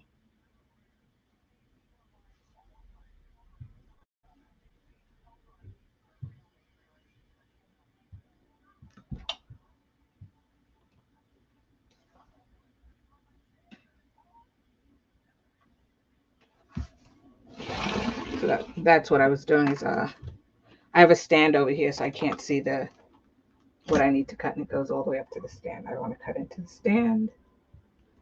So I'm just going to cut 2 of these real quick, and I'll show you what I mean. So this is going to be your foam. We're going to lay the foam piece itself, this foam, at that 1/4 inch fold line. And I cut mine a little bit wider. but we're going to line it up to the 1/4 inch line over here at the top. So when I fold it over, when I stitch it, and when we go to top stitch and fold it over, I don't have a lot of foam right here. And that's really what I'm trying to avoid, is the bulk right there when I fold it over, because the sewing machines sometimes don't do so well with the thickness. So I think Maria was on, and she said that her sewing machine actually, was it Maria? Who is it who said that? Was it Maria, or was it, I don't remember who said that, Arnetta, who said that it automatically adjusts. But when I stitch this down, what you're going to see is you have this extra piece at the bottom. And that's okay, because then what we're going to do is take our border piece and then attach it here and fold it down on this. And then we'll sew the bottom on and everything like that. So that's how we're going to attach it. But what I want to do is when I attach this way, I want to make sure that I do have that 1/4 inch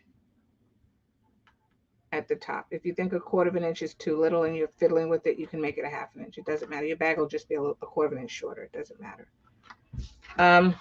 Okay. So what I want to do now is I want to get the center of this piece when I put it on. So what I normally tell people to do is take your piece, fold it in half, and I normally mark the center. So you can use, a marking tool like this and mark it. I, though, take a scissor and I give it a snip about 1/8 of an inch down. So don't make it like a 1/4 inch, because then it'll go into your seam allowance. And then if you do that, hopefully you can see there's a little snip in there. And I tend to mark the top and the bottoms of my pieces. I don't normally mark the sides, very rarely, because you don't normally need it, but you can mark the top, the bottom, and the sides. Okay, so that's one piece. And then I'll do the same with this other piece.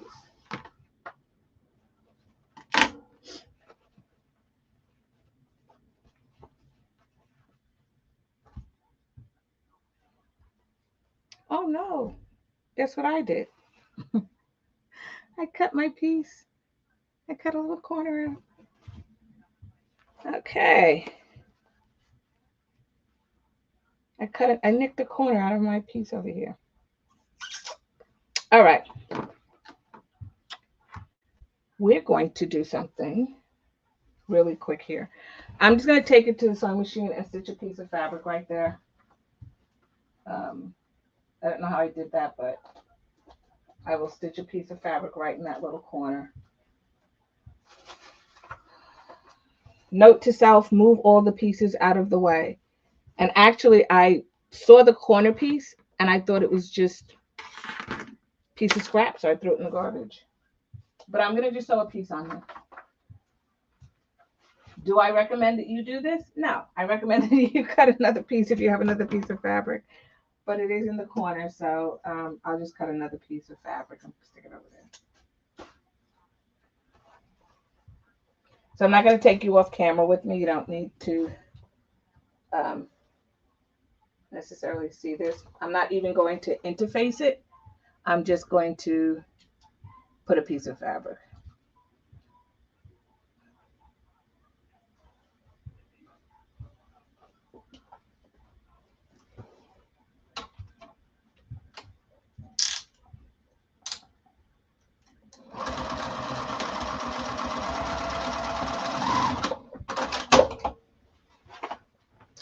Okay, and I'm back.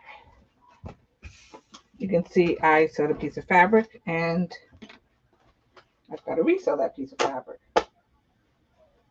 because I sewed it upside down. Okay.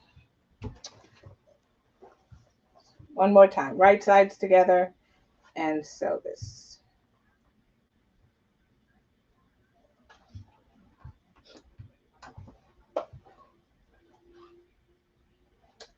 Yeah, I would recommend that if you did this, you probably cut another piece. You could make your bag smaller also, so cut it shorter. But you could.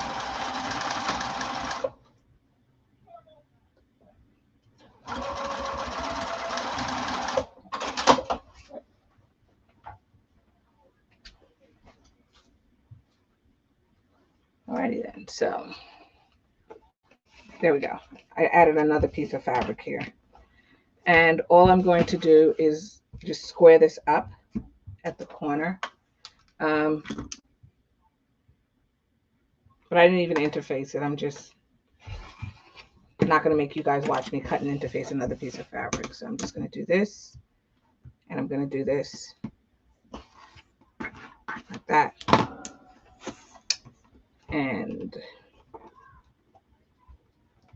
let's just get that. Okay, so I cut another piece and I stuck it on the corner. I don't know how I did that, but stuff happens. So now I can measure the center. Yeah. Della, the words that were happening in my head. So glad I have a filter. And so I'm just folding this in half and cutting the little necks.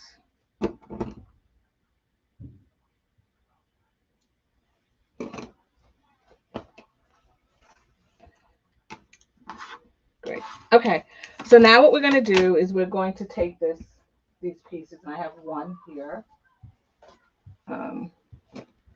One piece of foam here. See, that was that piece. And I thought it was just a random piece. And before I do that, let me cut my other piece of foam as well. So remember I showed you yesterday, I said you can use one piece of material and you get another piece and you can use the first one as a template. So that's all I'm doing here is I'm using the first piece of foam as a template. Let's make sure there's no fabric under there, right? I want to be here all night. Okay. And then just want to make sure. Great. Okay. Wonderful. We have two pieces. We're going to put one of these pieces to the side. We're going to take our front or back. It doesn't matter. I'll take this piece. And I am going to lay it on my mark, or in this case, on my fold line.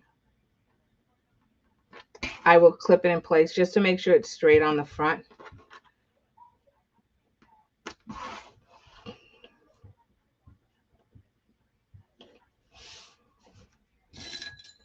And I'm going to turn it over to make sure it's straight on the front.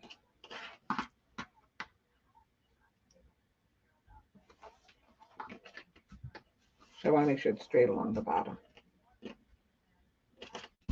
Okay.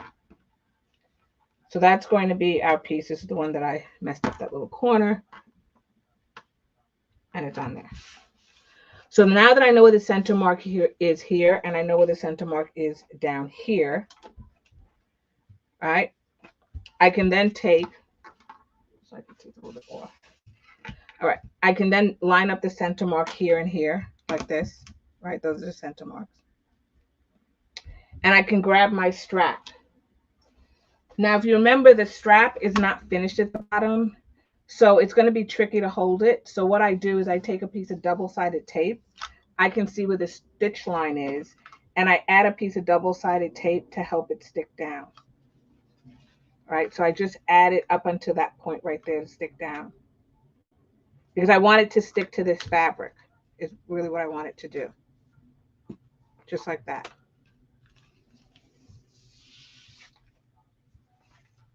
So I'm going to measure across left and right of my center line to add the strap. So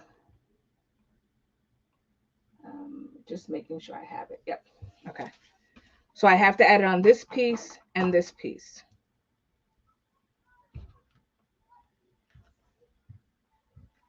I just add it down the center.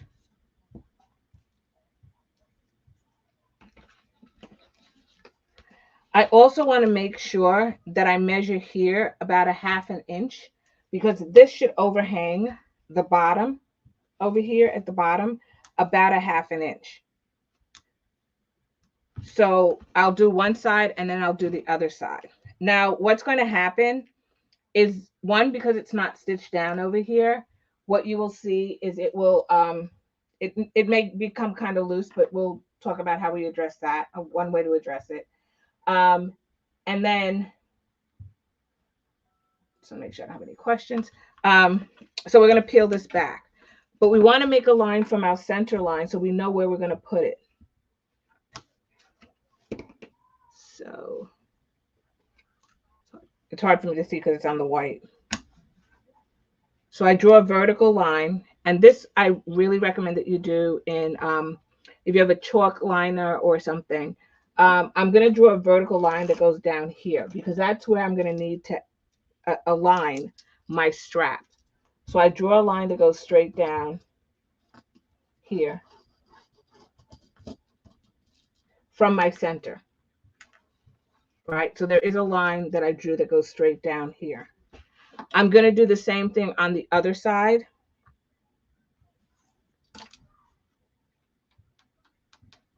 And I'm going to draw another vertical line that goes down on this side. And when you're laying the straps, you're going to lay it to the outside of your vertical lines. Okay? So my vertical line, I have one here and I have one here. So I'm going to start with one side first, and then I'm going to do the other side. So I'm just taking off the clips. I'm peeling off my tape. Make sure it sticks. I'm going to lay it down on my vertical line. So the vertical line is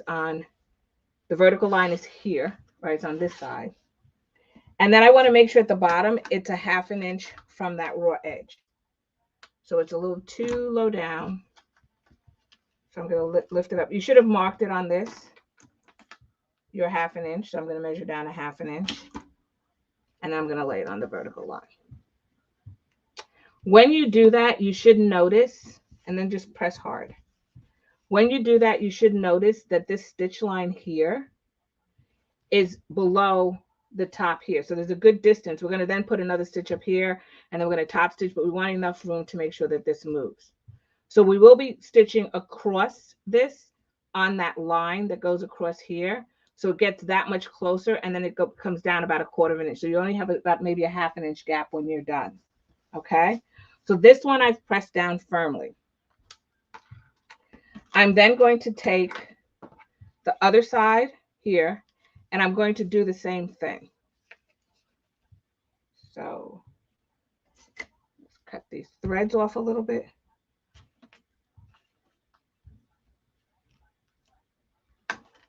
Okay. Make sure I press this down. Let's get a little mark down here so I know where to stop next time for my 1/2 inch. So this is going to be my 1/2 inch mark from the raw edge. Once again, if you did it right, you should be aligned center. I'm just checking my my alignments here. Okay. Peel this back. Sometimes you may have to push hard to get it to come off. And then once again, I have my vertical line. It may be hard to see, but it's there. I'm going to line this up with my 1/2 inch line down here at the bottom. Make sure that the strap is on this side, is to the right of the line. And then I know that, by the way, the strap, I measure the distance here to make sure it's the right distance apart. Okay. Now, that should stay. If it doesn't, when you go to the sewing machine, that's okay. Just make sure you reposition it so that it stays. Make sure also that your strap itself, the strap is not twisted. See, it's not twisted. It just goes all the way around. You don't want that strap to be twisted when you go to the sewing machine and then you sew it down, and it's totally wrong. You may use, as was suggested by Miss Nancy, but I'm sure some of you already know, you can use paper tape. So I'll put it on one side just for those of you who've never seen it in action, how it works. The double-sided tape should work, but you can get paper tape. Tape your strap down like this.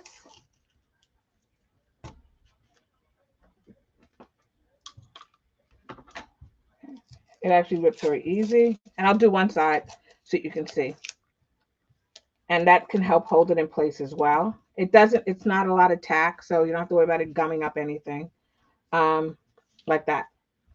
So now what we're going to do is we're going to go to the sewing machine and we're going to sew our strap in. When you sew the strap, you're also going to do the same quarter of an inch, eighth of an inch. You should be starting or stopping where you back tacked over here and where you back tacked over here. So you should do that again. Just to make sure, I'm going to continue on to where the line is after I've, done a little back tacking. I'm going to continue where the line is. I'm going to sew across and then I'm going to sew down the other side. I'm going to sew across that line that you made on either side. And that'll help to keep it down. We're going to go over that line twice because we want to do it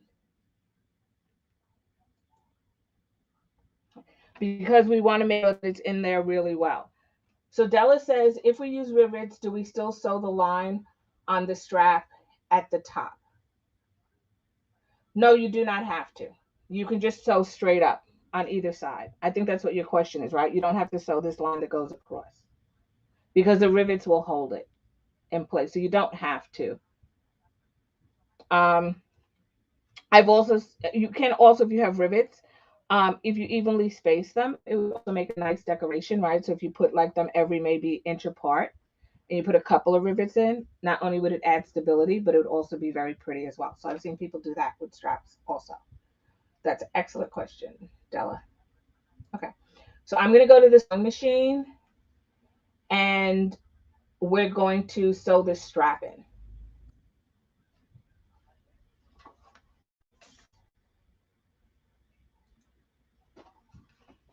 And I just want to make sure that you guys can see what I'm doing here.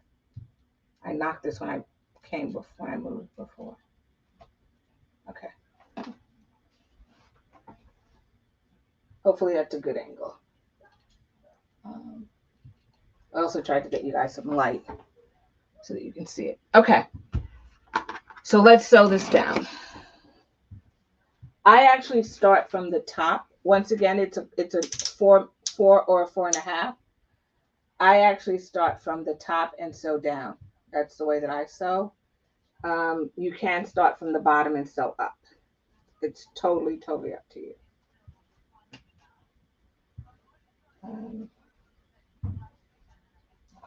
Let's reverse that and say I sew from the bottom. I forgot I have to sew across. So I'm just going to fold my foam in like this. And yeah, fold my foam in like this to get it, because it's in the throat of my my machine. I'm going to do the quarter of an inch first, and then I'm going to do the eighth of an inch.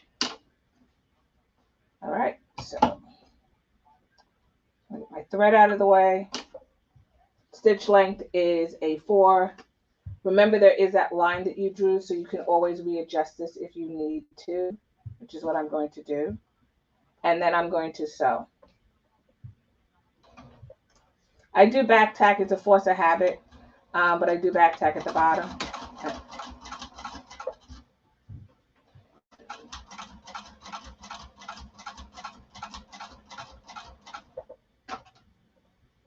And just hold it straight. Like I said, if you use the paper tape, you know it's fine. I normally would clip it, and I'll show you what I do to help to hold it.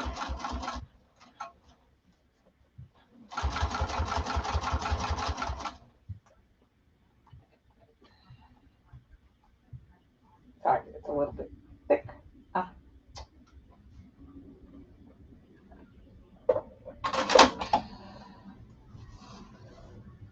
And I'm going to show you what I did because I didn't put the clips in, which I should have. Let me show you what I did.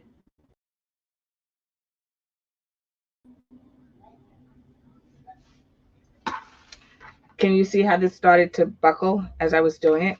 I should have put clips along there and I just didn't do it. So Completely forgot. No problem. We'll rip this out. Let me get my seam ripper.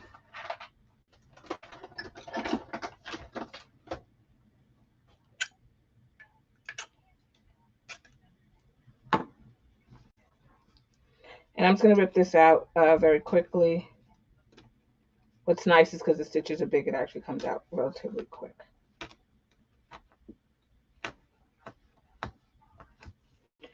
And I didn't sew it. So let me just, what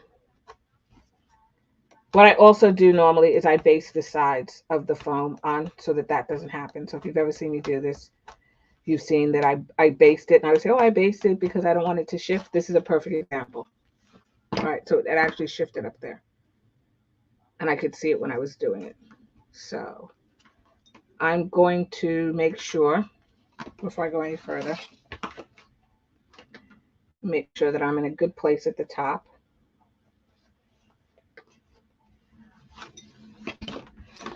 And this is the part that I said I normally do.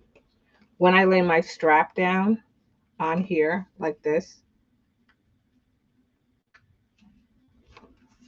I normally take clips and I will clip the top of the strap in place. Just like that. So then I hold it. And then what I'm going to do is just fold this under here like this and clip it also along top. So then that should prevent it from shifting. So I'm just folding it and clipping to hold it in place. And it's more so the top doesn't shift around when I sew. So things happen. Great. Okay. And then what I normally do as well before I sew, and I do this a lot, is I baste the sides in. So I baste the sides down. So then that also eliminates the shifting. So this should be fine now. So now I'm going to take it back to the sewing machine and we're going to do it again. And take out that extra thread that I have in there.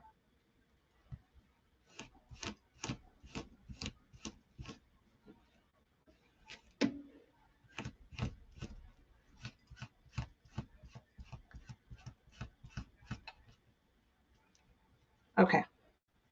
Now let's give this one more try. It seems to be this one piece that's not cooperating with me.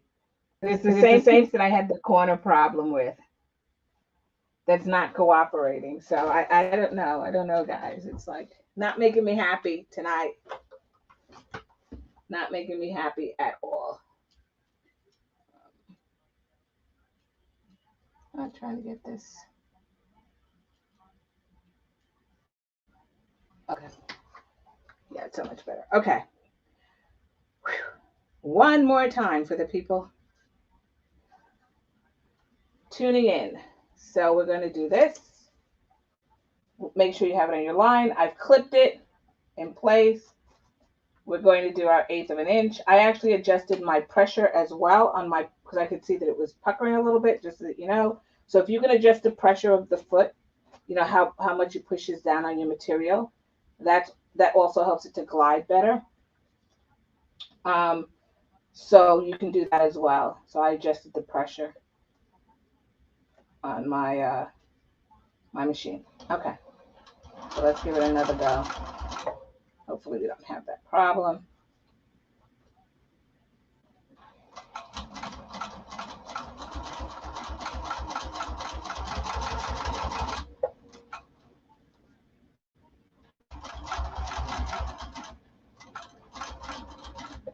And when you get to this point, I'm in the 1/4 of an inch. Match up the 1/4 of an inch, and my line, my stitch line, is up here. So I make sure that I try to go into that same stitch and stitch along those couple of stitches that I had before. When I get to here, which is where my line is drawn, one more stitch. What I do is I make sure the needle is all the way down before I lift it. So it should be coming up. The needle should be moving up. See, it's all the way down, and then when I rotate, it's coming up. It should be on the up part. Lift your presser foot rotate your fabric just like this. And then you're going to sew across to the opposite side about 1/4 inch from the edge. So you should really match that 1/4 inch line, and it's hard to see it, but it's right in here. So when you get there, you're going to stop. Oops.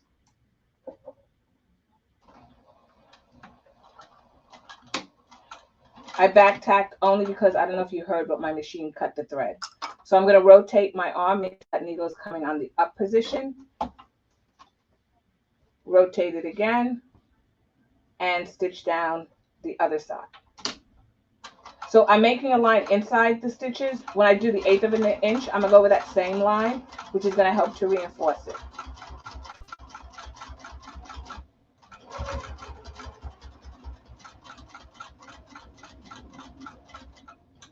Okay.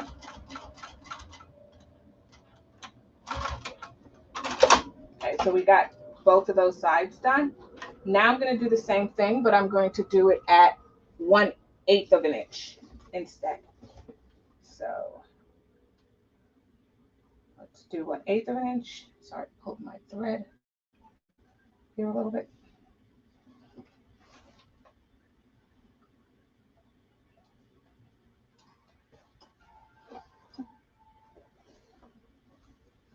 And then we're going to do the same thing using the 1/8 of an inch.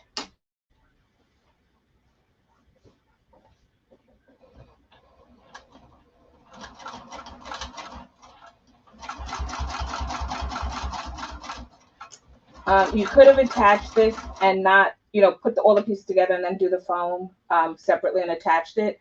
But I wanted to make sure that there was no bagginess in the foam. So that's why I did it this way. But you can sew all the pieces together and then add the foam on afterwards. But I didn't want the foam to be baggy. So I'm stitching this piece to this. So when you get to this 1/8 of an inch, right, you're going to go stitch up to that line again. Make sure that your needle is coming in the up position before you lift your presser foot and you rotate it.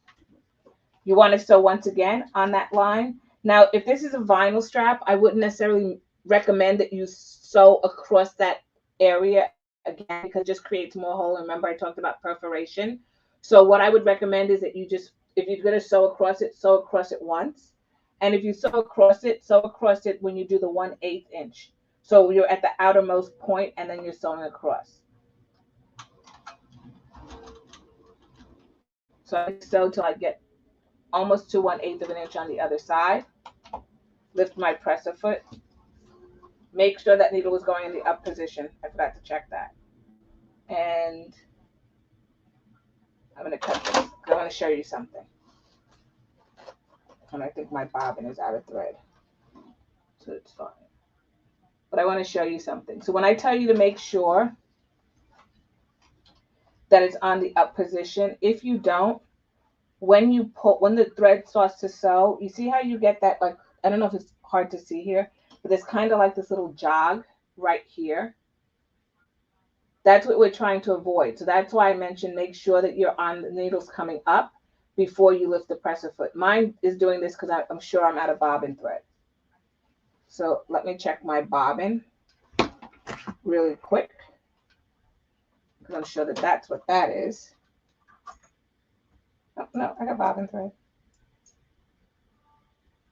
Plenty of bobbin thread. I don't know. It just cut. All of a sudden, it just like cut. So I'm going to go back over those stitches again. But that's what you want to avoid. That's why I said make sure it's on the up position. So I do have bobbin thread in there. So I don't know why it cut. But I think I stepped on my pedal, which I'm apt to do. So this machine, if you press with your heel downward, it cuts the thread. So it has a cutter in it. Some machines have a button that you push, but this one is just press backward on your heel and it does that. So let me just, I'm going to stitch back over this and just to make sure that I get it stitched in there right. So 1 second. I got to get my seam ripper. Oh, my scissor. Okay. Scissor. And I just want to pull this thread to the back.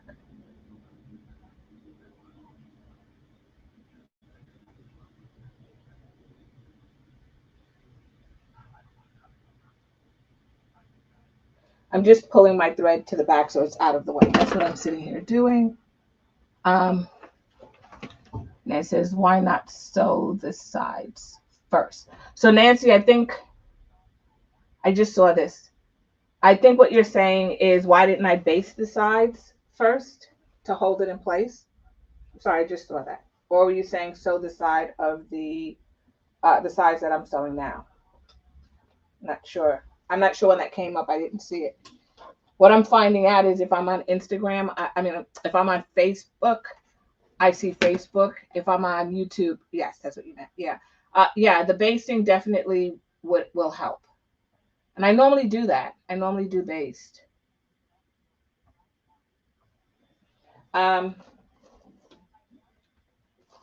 Just I'm being a little bit reckless tonight, I guess. I don't know. So now we're going to sew this, and I'm going to just start again at my 1/8 of an inch over here. And I'm going to sew. I'm just back tacking because I'm starting from the beginning. And then I'm going to sew across to the 1/8 line, which is right here. I can see it. It's not very clear for you guys, but, and then once again, make sure that that needle's coming up before you pivot. So I'm going to lift and rotate.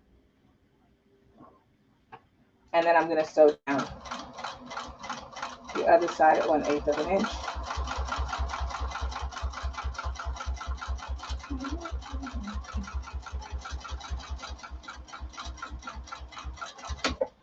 And that's it. And I'm just going to do some on this side. I'm going to do a little bit of cleanup here because I have some threads hanging out.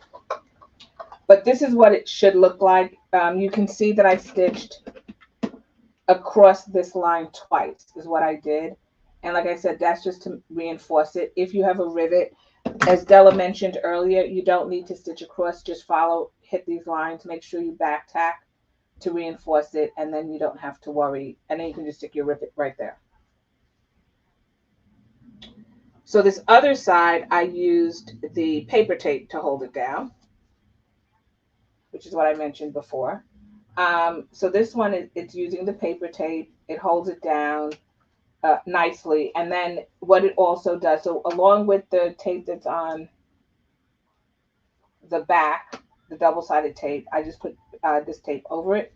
I'm going to stitch, and I'm going to show you. It comes off very easy. It's already starting to come off, but that's because I've been harassing it a little bit as I maneuver it, but it does stick very well. So I'm going to do the 1/4 inch first. I'm going to sew right over that paper tape. So don't worry about that paper tape. You're going to sew right over it. And you're going to meet this 1/4 inch line here, the one that's right here. Make sure your needle is in the down position before you lift it and pivot. So I can see my line. I'm going to make sure this is down, and then it's going in the up position. Lift my presser foot, pivot, lower my presser foot, and stitch across till I get to the other 1/4 inch line, right? That's the line we want to be at because that's where we want to come down. So I'm going to lift my presser foot again.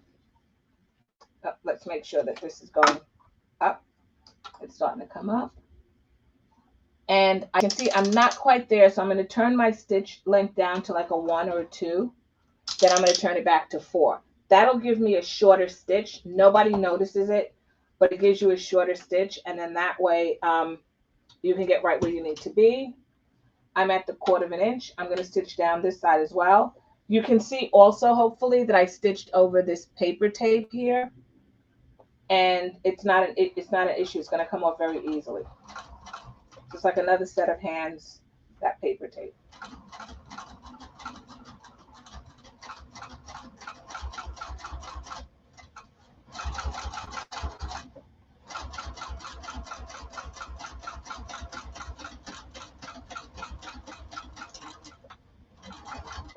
Okay. And then the next thing I'm going to do is do the 1/8 of an inch. So let's turn this around again. We're going to do the 1/8 of an inch along that side.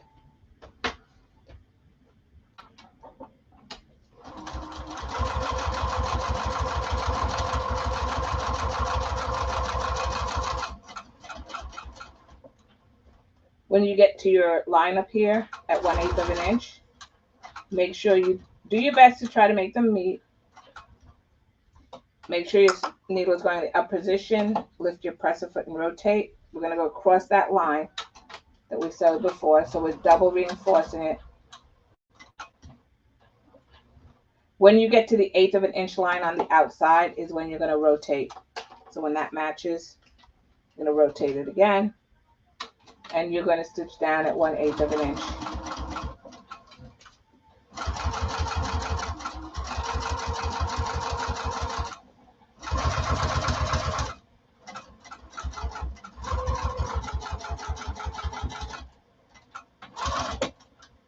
You're going to cut your thread.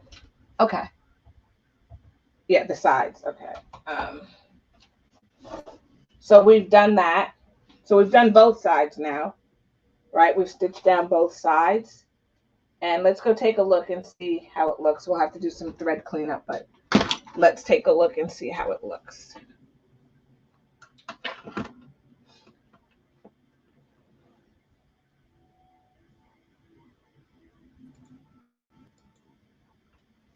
Okay. So the paper tape that I was telling you about, which is here, just to show you, you can see, it creates a like stitches over here, but that's not an issue. It's very easy to rip off. So you just pick it up and you rip it off. Just like that, and it comes off very easy. I do have a piece in the middle, so I'm just going to very gently just pry it up, and it comes right off. And if you feel it, it's not sticky. So it's not, you know, it's not sticky at all. It's good for a lot of different things. So our very own Nancy suggested paper tape. And in the last box, we actually, everybody got a roll of paper tape, so you can give it a try.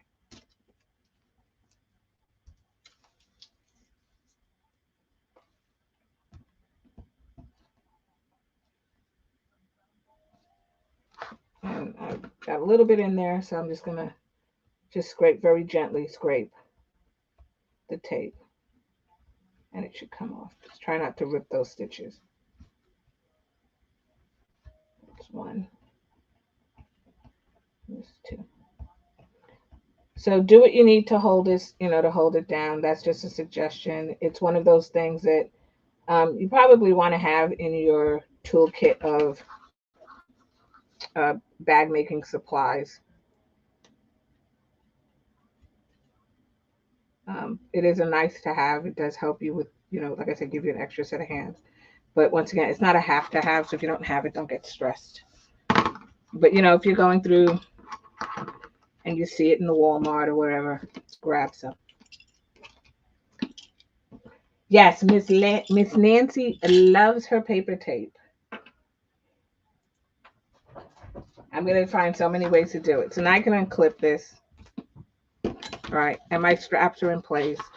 Cut and clean up your threads. And you've done that piece. All right. So the next thing we need to do is we need to grab our bottom border piece. So we've attached that. We're now going to sew on the bottom border piece. And so well organized, I think I threw it to the side over here.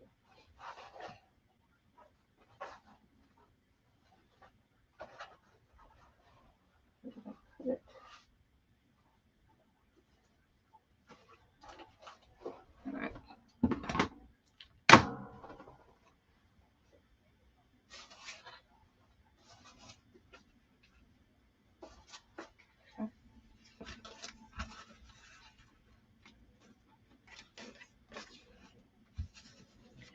So we want to attach this down here, just like that.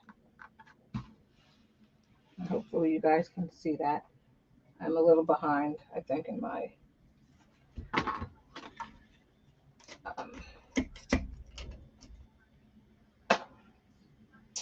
but you should be able to see that, okay?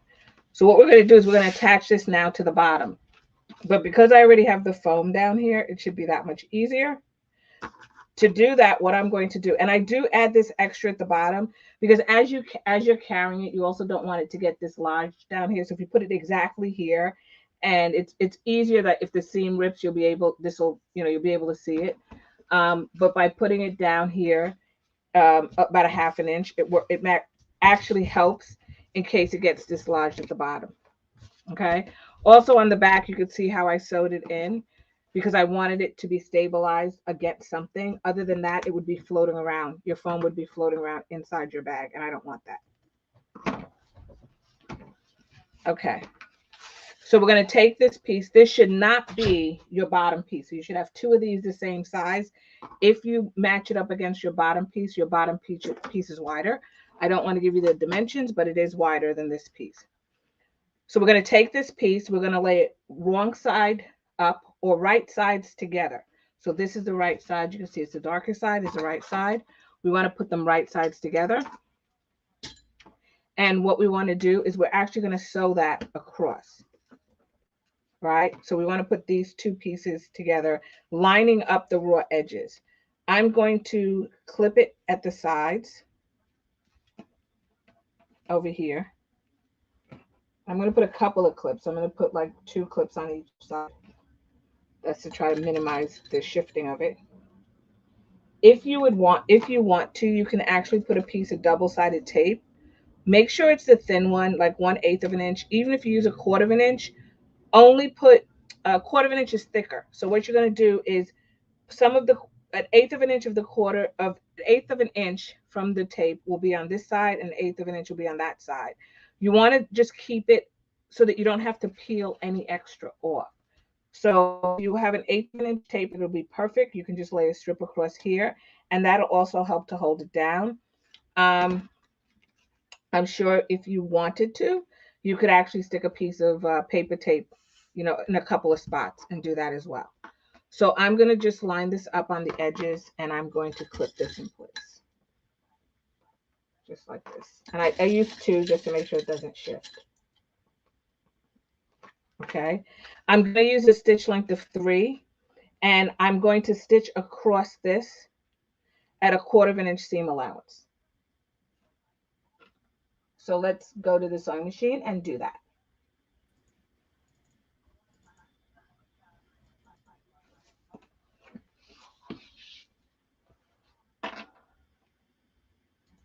Okay.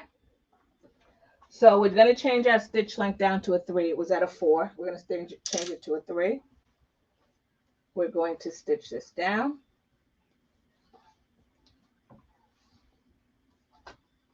Once again, I am using the edge right here of my presser foot, because for me that's an 1/8 of an inch. I mean, that's a 1/4 of an inch. I'm going to make sure that it aligns with the raw edge of my fabric here. And take your time when you're doing this. It's not a rush. I back tack at the front at the beginning again.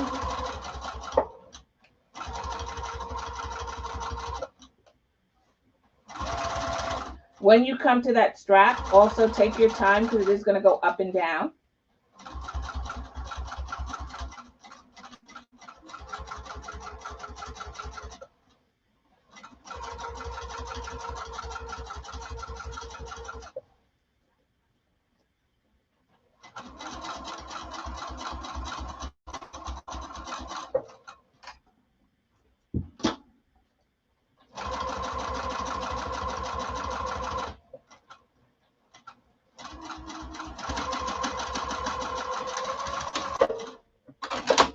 Okay.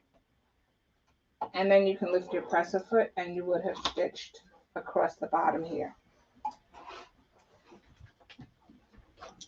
All right.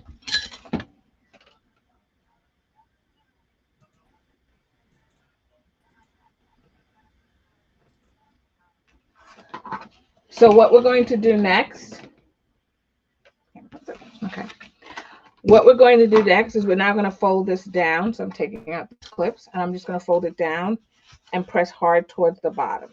So I'm just going to do this. Okay. You can iron this on the waterproof canvas. So you just want to make sure that you iron it. Be very gentle with the waterproof canvas, but you can iron it. I'm just going to hand press it, and I'm going to clip the sides, and I'm going to set this to the side.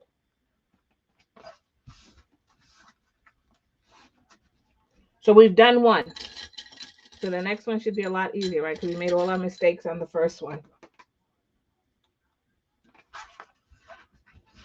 That little corner piece doesn't look too bad. But like I said, I just, you can use bags for anything. Right? I can put potato salad in here. It doesn't matter. Go to barbecue, right?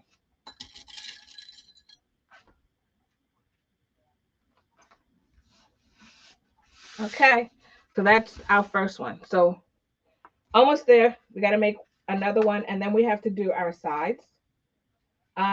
If you have the kit, I sent the foam for the sides separately, so that they should be cut pretty okay for the width, and you should be able to have minimum cutting. I'm just gonna put some clips on the bottom also.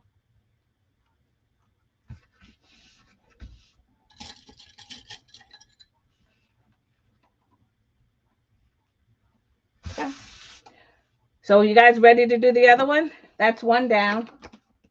Let's do the other one. Hopefully this one will go quicker. Let's go a little bit quicker on this one. All right. So I'm going to set that to the side. Grab the other one.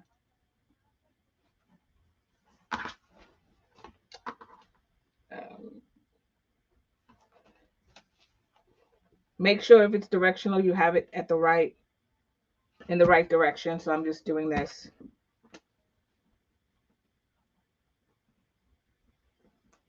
I am going to save myself some heartache and grief on this one, so I will base the sides of it. So we're going to do that very quickly. I'm going to clip this. When you're basting something in, if you're basting this in like I am, please make sure that you don't fold these edges. So you should baste it with this up, because when you go to sew it along the top to close up your bag, you don't want this folded down. Okay, so I'm going to do this, checking my bottom. I know my foam is cut crooked, so I'm okay with this. Somebody may look and say, it's crooked. No, my foam is crooked at the bottom, but it's straight at the top. My seam at the top is right. There goes my OCD. So let's do it this way. And yep, okay. And then I'm just going to clip it. So clip it on the side, clip it on the top, however you need. Just make sure you don't fold it on the fold line or the drawn line at the top. So that's the way it's going to be on my piece. I am going to base stitch down the sides of my foam down here.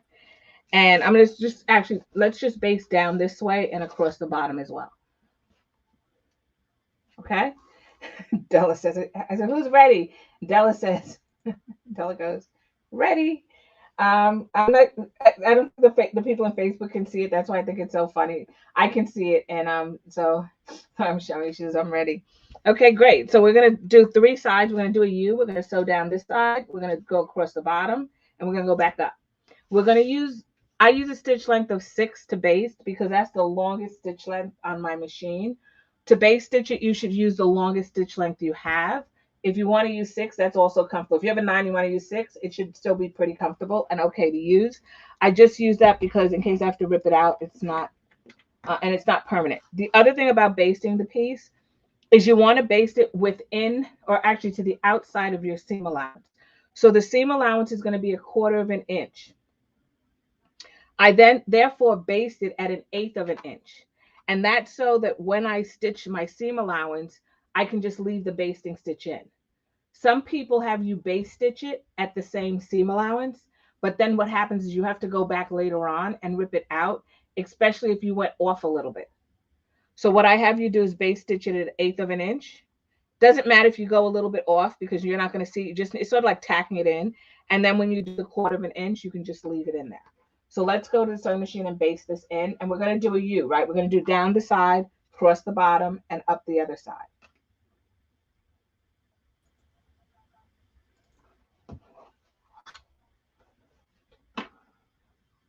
So let's turn this up to a 6, and this should be pretty quick. 1/8 of an inch seam allowance.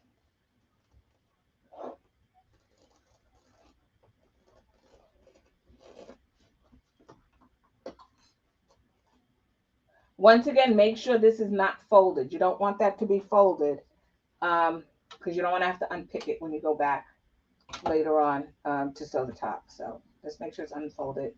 1/8 of an inch for me is the inside here of my presser foot. I really try to, when I'm stitching, is not to fold things up in the throat over here. So I tend to stitch from this side. If you want, you can fold it up into the throat, and then the 1/8 of an inch would be the other side.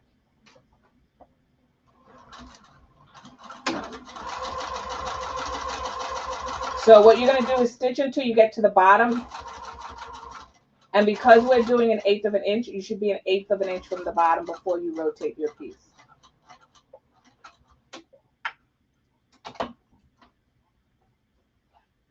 I lifted my presser foot. I'm about an 1/8 of an inch. You can see I end up there.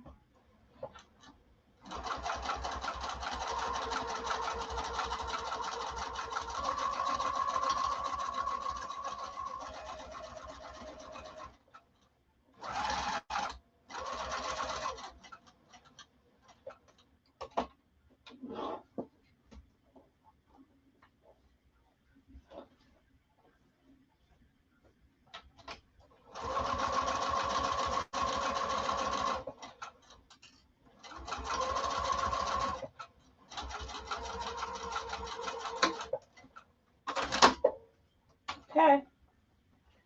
So now we're ready to sew our straps in. So let me show you what we've got. Okay. So I sewed this. You can see there's a U, goes down the side, across the bottom, and back up the other side. Don't cut this bottom piece off. Remember, we need that. I am, though, however, going to trim up this side piece because I did, have some extra foam. That was intentional. I tend to cut a little bit extra, always. But aside from that, everything else is good. So now we're going to add those straps that we already created. We're going to do the same steps. Hopefully, if you do it this way, and you've gotten this far in the video, and you try the basting, going forward, you'll baste everything in because it'll stop it from shifting. So I marked the center already here, and I marked the center on the bottom. Once again, I need to measure from that center mark across, and I'm just making sure everything lines up over here. Okay, got my strap. We're going to measure from the center marks, and we're going to draw a vertical line. Make sure the line is in something like a chalk liner or something that erases, a pencil, whatever you can see. Make sure you draw that line. This is a heat erasable pen. Once again, depending on the weather, it may come back, so be careful about using those. Try it out. I'm going to make sure I mark also at the bottom my 1/2 inch where I have to extend my strap down here. And then I'm going to do the same thing on the other side. So I'm taking my center marks and I'm going to draw a vertical line. And I am going to extend down and make sure that I mark, once again, my 1/2 inch over here. Okay? Once you've done that, you're going to take some double-sided tape. So I've got some double-sided tape here. You can use a glue stick. It just may not stick as well. You're going to run it right down the middle. You can run a couple of strips of double-sided tape. Just want to cut this thread here right quick. You can take a couple. So I'm putting one piece. I'm going up to where I have my stitches stopped here. And I'm putting that on there. Okay, I'm going to do the same for the other side. Over here.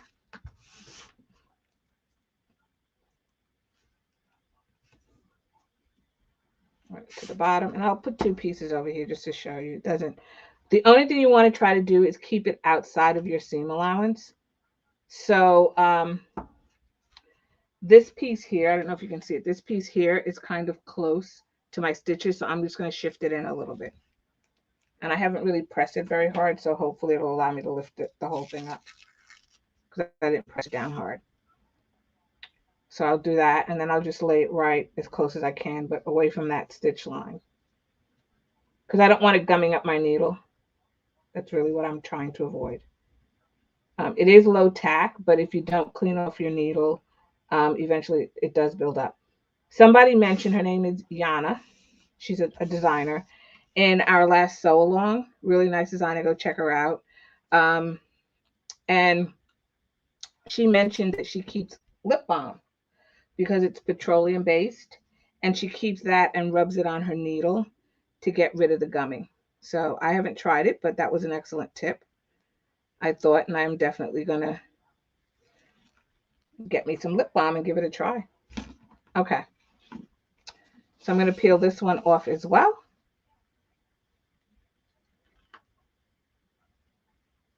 And let's see.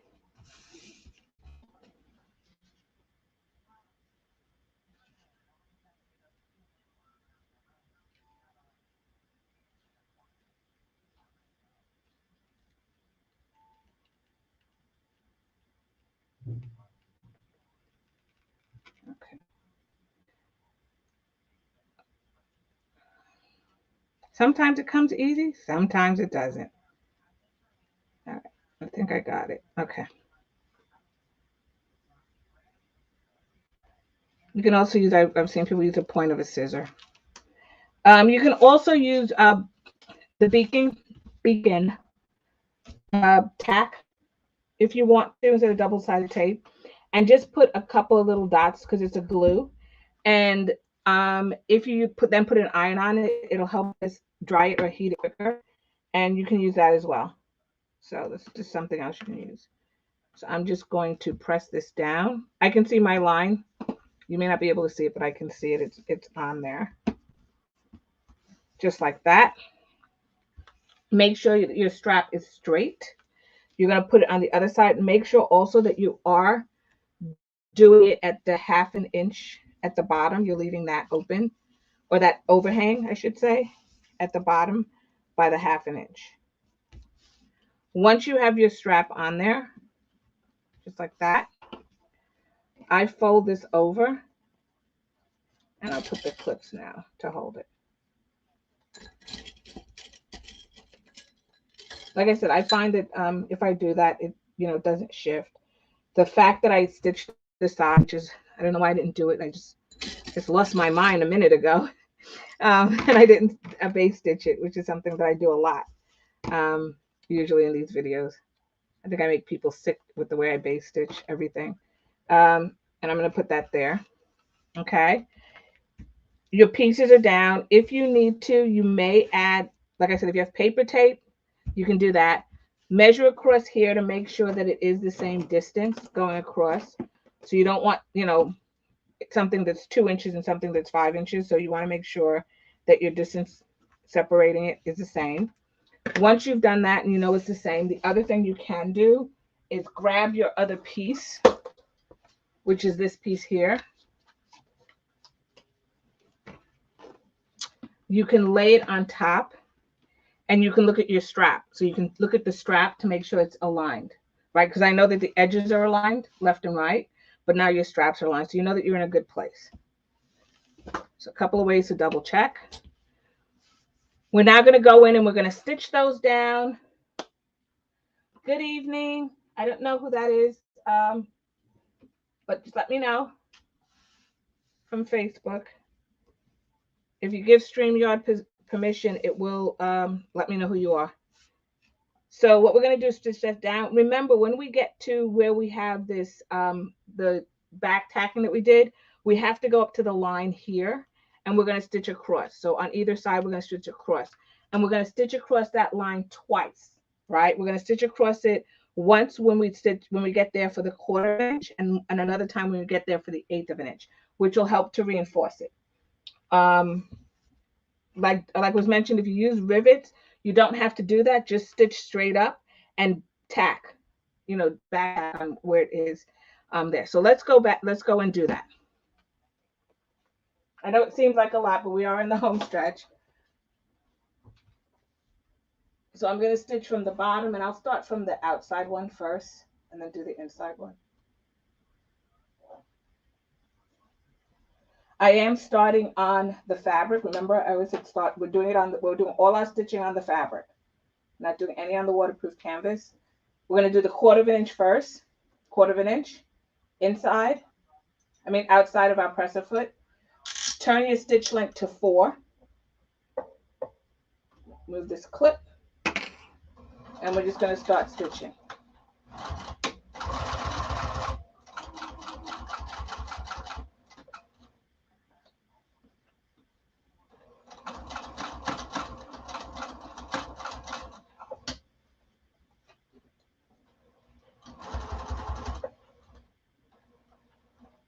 Okay. And something got caught. Okay. 1 second.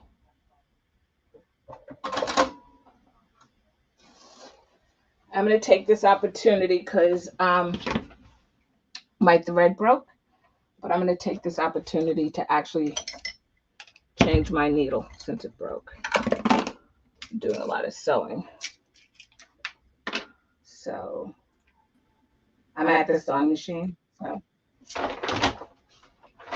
I'm going to actually change my needle while I'm here. I use a Smets needle, which is this very fine needle. This is a company that I use. I don't know if you can see it, but that's the company that I use. But I'm going to rethread everything because there was something pulling and I wasn't quite sure what it was. And I'm also going to take this opportunity to rethread my needle. I change out my needle, I mean.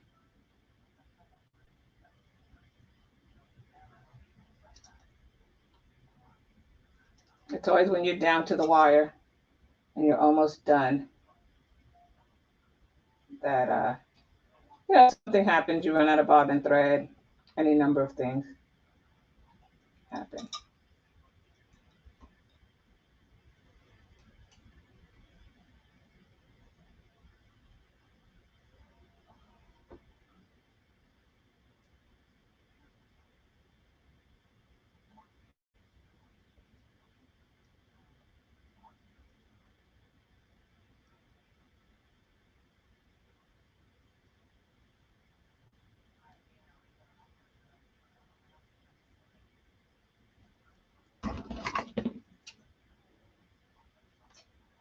Okay.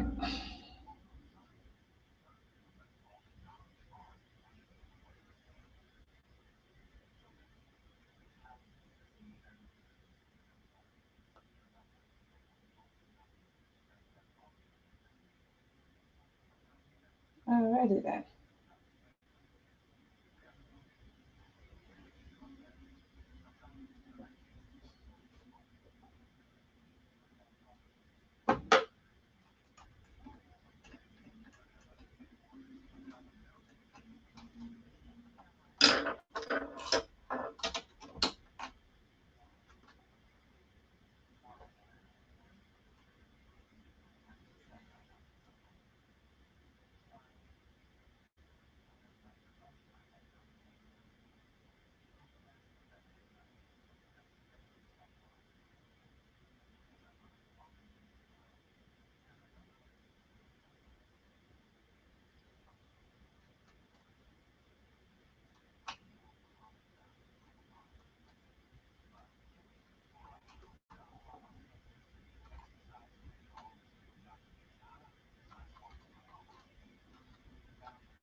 back in action.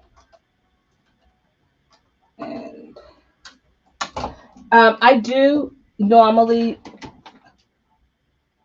life in this. I need a t-shirt that says life in the sewing room. People ask me, what does that mean? It's like, it's one of those things you've got to experience, I guess. So normally what I would do is I would rip this. It's not a lot, so I would rip it straight back. I wouldn't recommend that if you were using vinyl or cork or leather that you do that. But what I try to do is if I don't do that, is I try to go down in a hole where the needle has already gone down in. And that way I'm not creating an extra hole.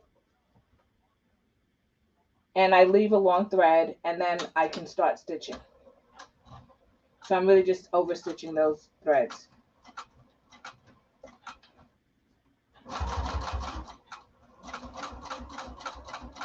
Get my fingers out of the way. Once again, make sure that you hit that line, and then look for your line so that you can sew across. So remember, you drew a line to go across. You want to make sure that you get to that line. Make sure when you turn the needle's going up. Lift your presser foot and rotate. And you're going to sew across. And you're going to come down the other side. I have a pucker here. I should have fixed that, but I'll try to catch it on the way back and smooth it out. Okay, so now we're going to sew across. We're going to sew across to the other 1/4 of an inch line. Remember that if you need to turn your stitch length down to a shorter stitch, like a 1 or a 2, just to be able to get it in that hole and follow that line, you can do that. Just remember to turn it back up to a 4. Okay, so now I didn't get it. I can see. Oh yeah, I did get it. Okay.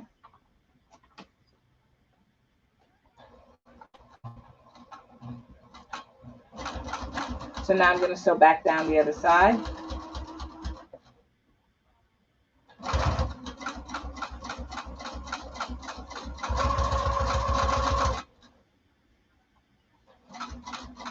It's so quiet the way it's sewing. I keep thinking the thread broke, but it didn't break.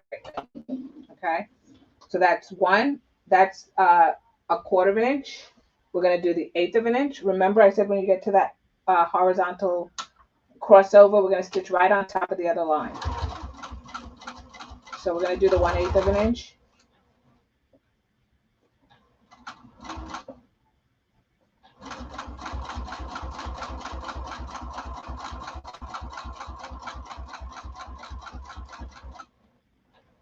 Meet that line right there where you started, where you stopped before. I'm going to get to that crossover line. Make sure the needle is going in the up position before you lift your presser foot. Rotate it and then stitch across it to reinforce. And you're going to go to the 1/8 inch line. Rotate again. And we're going to sew down at 1/8 inch along that edge.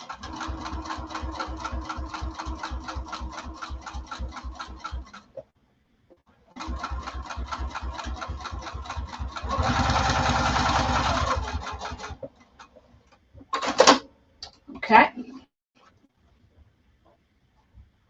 Let's do the other strap now. So that was one strap. We've got to do this other strap. I'm going to do some adjustments because it just lifted ever so slightly. So this is where it's in the bed of the sewing machine. Just make sure that the throat of the sewing machine, just roll it, out of the way and hold it.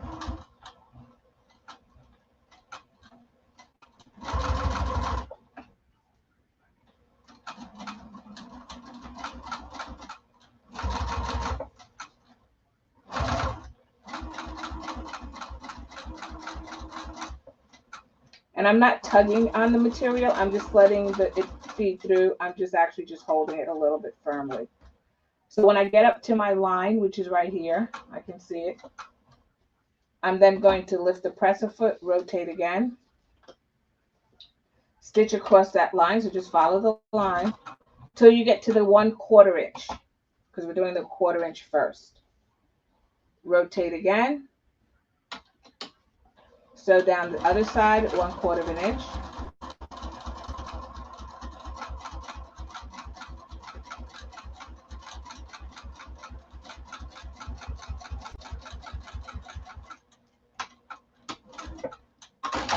And now we're going to do the 1/8 of an inch, and we will be done with this, with the other strap.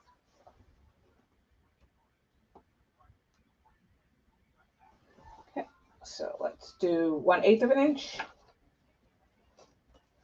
on the other side. I think what happens is it's so quiet because of the foam, so it sounds like it's doing something. It's not stitching right, but it absolutely is. It's just so quiet because of the way the foam is hitting the bed.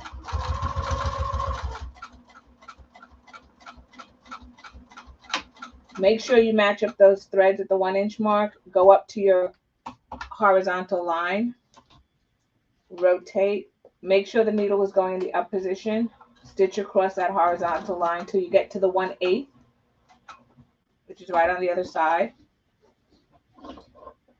And we're going to stitch down the other side.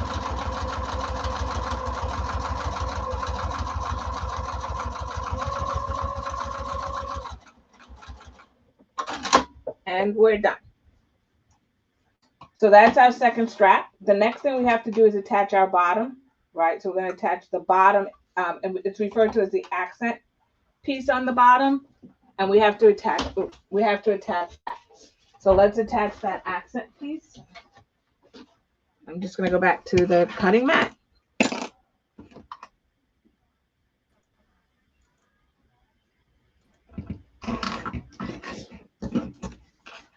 And we are going to attach the accent piece.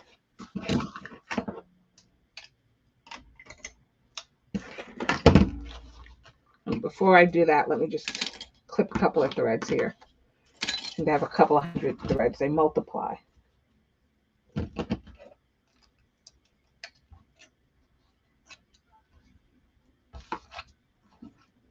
Okay.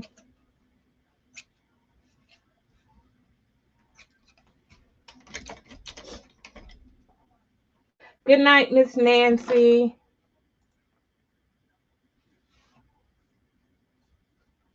The dog wants take the dog for the walk. Thank you for hanging with us tonight, and we'll catch up, but hopefully we'll see you tomorrow.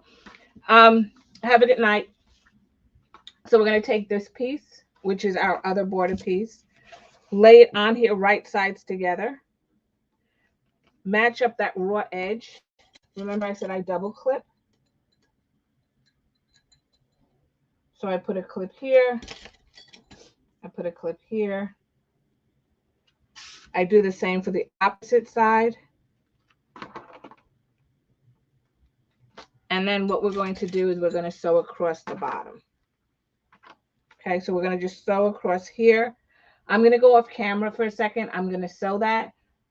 And then I'll come back. I won't keep flipping you back and forth. I'll just come back and then I'll show you. So this should be at a stitch length of a 3. And we're still using that 1/4 of an inch seam allowance. So let's turn it down from the top stitching that we had to a 3. And I'm just going to stitch this straight across. So bear with me.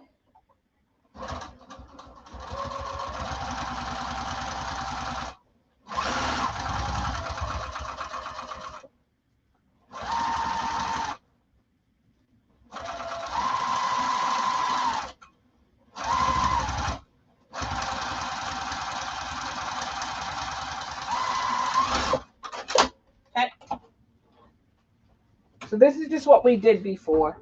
It's simply what we did before. So I sewed the bottom on across this bottom, a stitch length of 3. And I'm just going to fold it down and I'm going to prepare it for later. So I'm going to do that and then I'm going to clip the side. So I'm not top stitching any of this yet, because the top stitching we're going to do in one long piece. And I'm just pushing it here in the inside.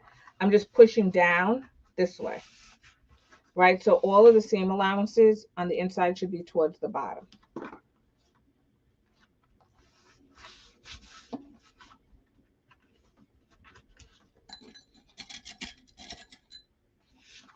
And then I'm going to clip it here like that. here, like that, and then we can put them to the side. What we're going to do is I'm going to do the two side pieces together now. But when we sew it, just to give you an idea of what we're doing, what we're going to do is we're going to sew it and we're going to stitch across. We're just going to stitch across like this. So the side piece is going to be here. I'll show you. And then we're going to stitch across as one long piece. So it'll look as one continuous top stitching. And that way it kind of looks better on the bottom, because it looks like you don't have like minimum amount of jog or shift or anything like that. So let's get these pieces. So these are the pieces that we need, which are the side pieces. I remember that mine are like this. And then we need these two bottom pieces that go with the bottom, so that on the side of our bag, these pieces match. All right, so you want to make sure that they're the same height as the bottom. Okay, so we're going to do this a similar way. So we're going to get our foam. Let me get my piece of foam here. And we are going to cut this. So we're going to have one piece of foam like this. And you should cut it. And I gave you the height measurements, so I know what they are. Done this a couple hundred times. So I'm going to cut this at the correct, or approximate for me, approximate height measurement. Okay. And then and that you have in the instructions. So don't want to cut that anymore.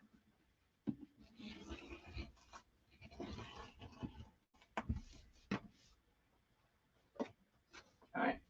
And then what we're going to do is, where we have our fold at the top, or our line, right? So if I drew a line at the top, I'm going to place my foam against that drawn line, just like that. So the same way that I did on the front, I'm going to do on the top. And I'm just going to clip it in place.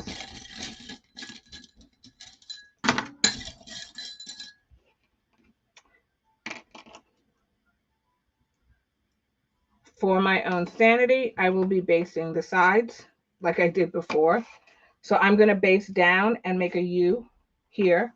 And I'm going to do the same thing with the other piece of foam as well. So I'm going to lay this here. Make sure that drawn line, don't put it all the way to the top. It just goes to the drawn line right there, just like that.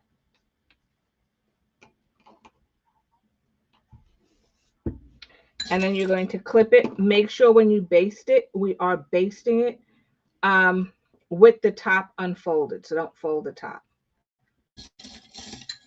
And when we go to the sewing machine, I'll be doing everything all at once. So I'll show you, we'll do it all at once while we're there.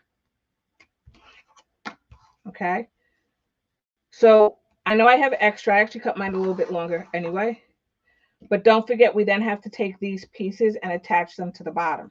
So that's why there's extra, just like on the front. I'm going to base this on 3 sides. Right, we're going to do our U. Once again, I'm going to base it around. Then while I'm at the machine, and I'll show you, I'll take these pieces. I'm going to turn them right sides together. Just that. And I'm going to sew across the bottom. So these will go through a lot quicker. So let's do that for both of our side pieces. And we'll do it at one time. So I won't take you back and forth. We'll just do it at the same time.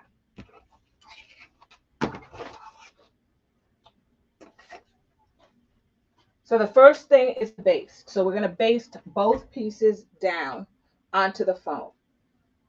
Basting, remember I said, is at a 6 or the longest stitch length on your machine. Mine happens to be a 6. We also baste it at 1/8 of an inch. So I'm stitching down one side.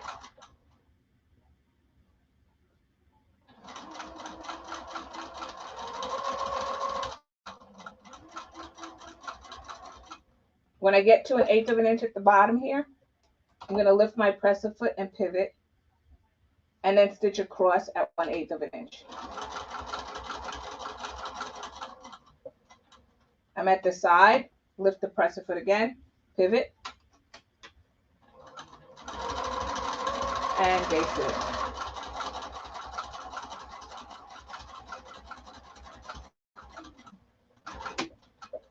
Okay. I'm then going to take my accent piece, which is this piece here. It's the purple piece, or the smaller piece that we cut in the pattern. And I'm going to lay it on here right side. So you'll know that it's on here correctly because it should be the same width. If you lay it down like this, I don't know if you can see it, this is shorter, so you have to rotate it so that they're the same width. We're going to match the edges right here. So hopefully you can see that. I don't know if the lighting is good, but you should be able to see that. And then what we're going to do is we will see if, I think I plugged this in. Hold on. I don't know if that's better or worse. Okay. And then we're going to actually not baste this in, but I'm going to turn my stitch length down to a 3. We're going to sew it across. So we're going to sew this across. Raw edges, right sides together, 1/4 inch seam allowance, and we're going to just sew across.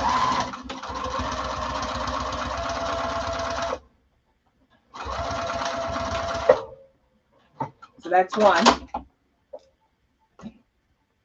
We're going to baste this one now. So this is going to be the second one that we're going to baste in. We'll have to turn our stitch length up to a 6, or the longest stitch length. We're going to stitch it in at 1/8 inch seam allowance. So it's down the sides and across the bottom.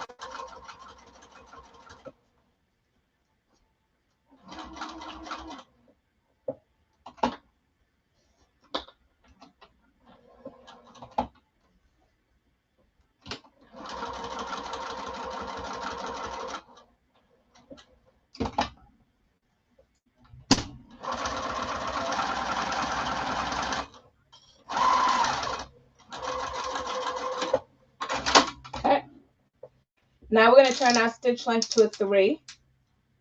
Grab our second accent piece. Match up the raw edges. So we're going to match up these raw edges at the bottom. And then we're going to stitch across at a 1/4 inch seam allowance. So you should be at a stitch length of 3. And stitch across at a 1/4 inch seam allowance.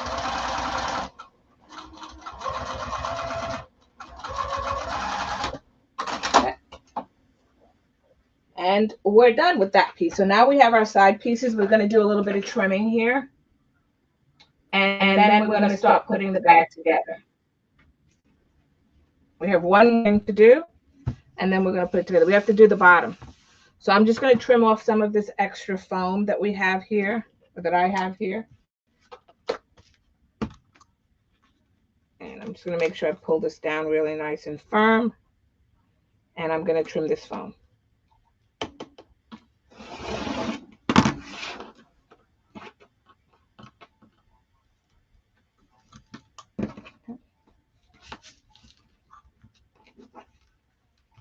Just holding it down, making sure I get a nice clean edge.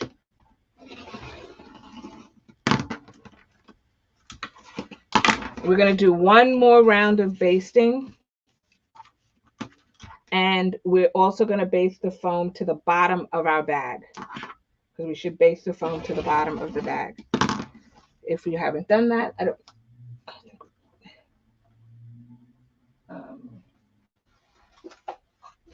And this was the bottom piece, so I didn't baste that. So we're going to need to do that. But we're going to do some more basting to hold this piece down. And also the same on the front and the back. We want to hold it down. So it just makes it easier when it's basted and held together. Things aren't shifting. You don't have any issues with anything. And it just, the basting helps so much. So I'm going to add some clips here. Like I said, I cut mine longer. But when I'm done, I'll trim it off. So I'm just going to add a couple of clips to the sides here.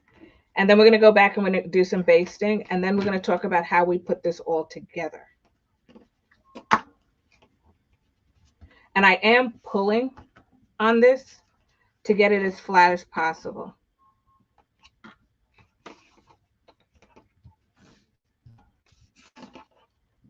Okay. So we're going to do a little bit more basting, and then we're going to start putting it together. So we want to baste these sides and across the bottom again. We're going to baste around all 4 sides of our bottom. And then additionally, we're going to baste the sides of our front and back and across the bottom. So we want everything locked in. So all we have to worry about is putting it together, and we don't have to worry about anything shifting. On this one, I didn't baste the sides, so I'm going to make sure that I baste that as well. So everything should be basted and locked into the foam by the time we're done. So I'm going to take all these pieces over to the sewing machine, and we'll do the basting. So I'll start with my bottom first because I haven't done that at all. So let's start with that first. 1/8 of an inch, longest seam allowance that you have. And I'm going to start with the bottom. On the bottom, we're doing all the sides. So we're doing all 4 sides at 1/8 of an inch.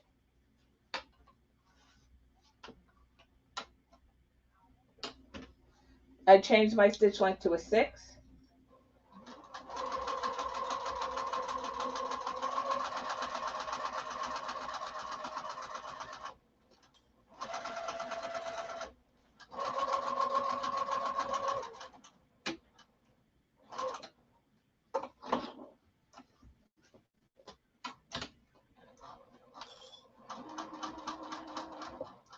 And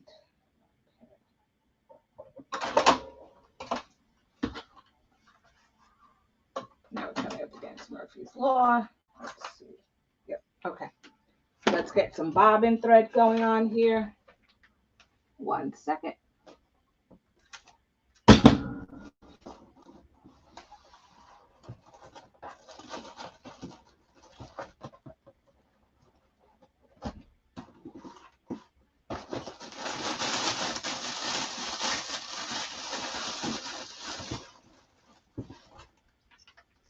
Okay, so I'm just going to put some bobbin thread in. Should be pretty quick. So I'm estimating use about 1.5 bobbins of thread so far. Can't use this one. I want to use the same color. And one will be darker and one will be lighter. But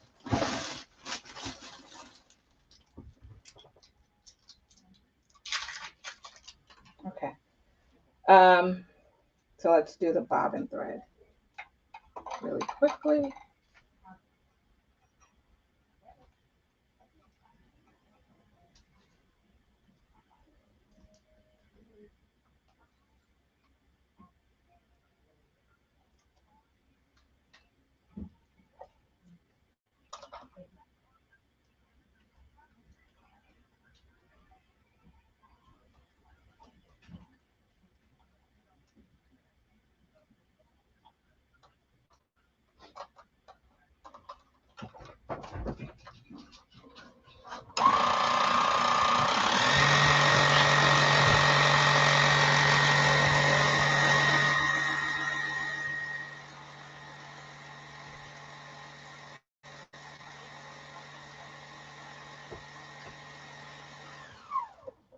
Okay, so we have our bobbin thread, and we can finish up sewing around our bottom.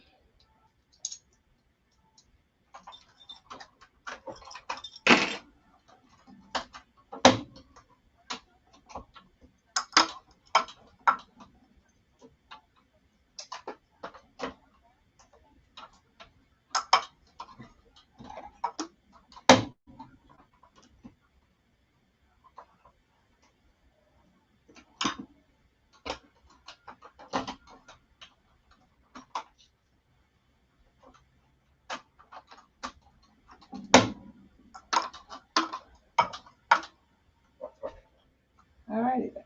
So let's,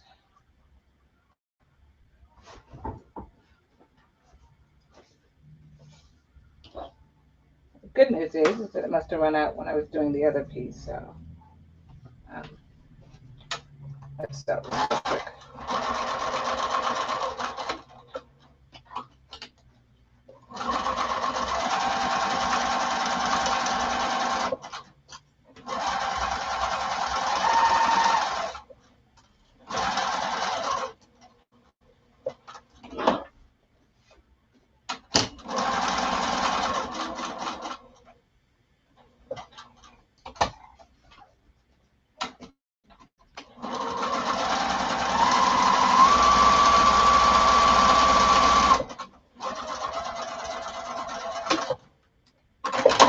So that's our bottom. We just have to baste around these, all right? So we just are basting down the side and across, so we don't have that much to baste. But we just want to make sure we lock it in.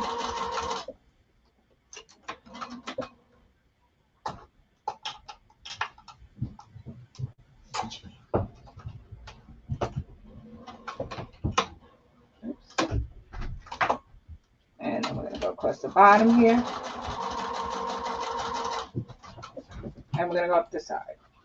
So we don't have to go all the way up the side because we've already basted that. So we're just going to baste up to that line. And that's one of our sides. Let's do the other side.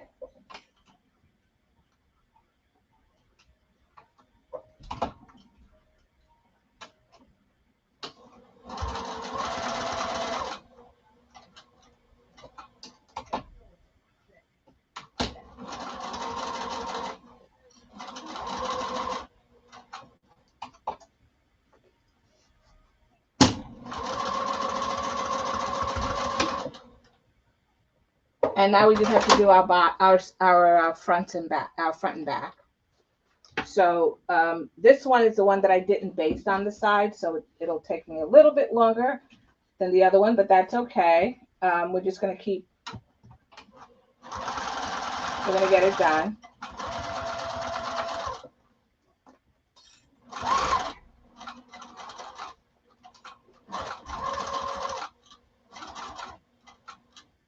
And we'll rotate this, and then we're going to go across the bottom. Make sure when you're doing this that you actually pull this firmly so that you're not like creating a pucker in here, but rather pull it firmly to make sure that you're getting it as flat as possible. So I'm just going to readjust myself here a little bit. And you want to get it as flat as possible.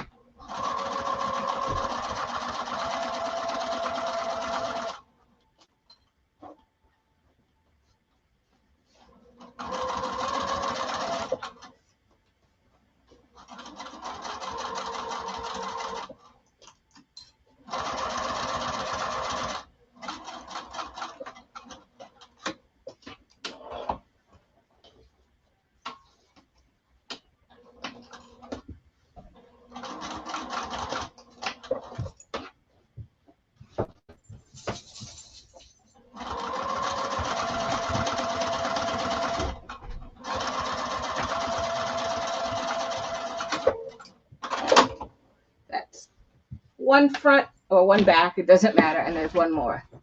And then we'll put it all together. That'll be the last step. So this one I just have to sew the bottom piece. Sorry about that, but I'm shifting my camera for some reason.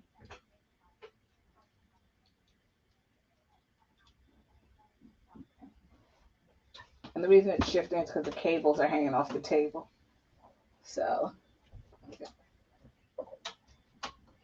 So this one is I'm doing the bottom, just the bottom because the side is already done. So that's why I'm only doing the bottom.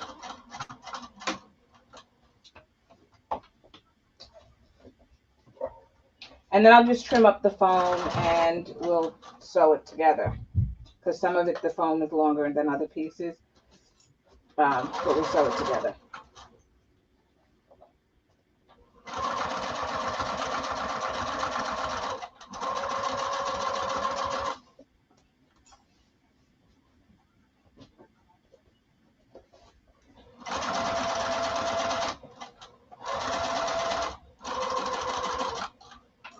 Having so much fun sewing. I don't know why. It's like continuous sewing is like so relaxing to me. I don't know about anybody else, but like sewing a straight line is so relaxing.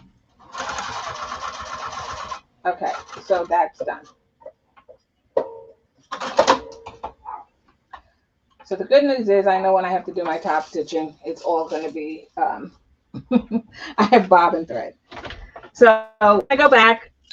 Let's talk about how we put this all together.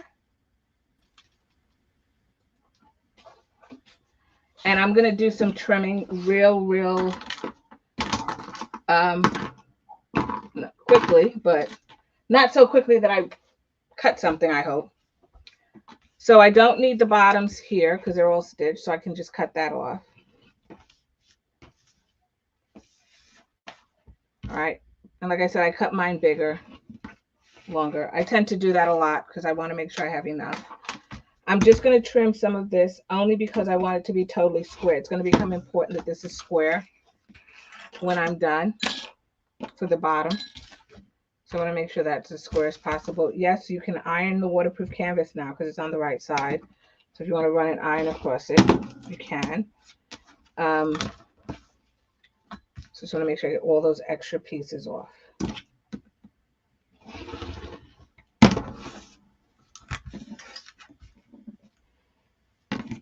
And then I'm going to explain to you how we're going to sew this.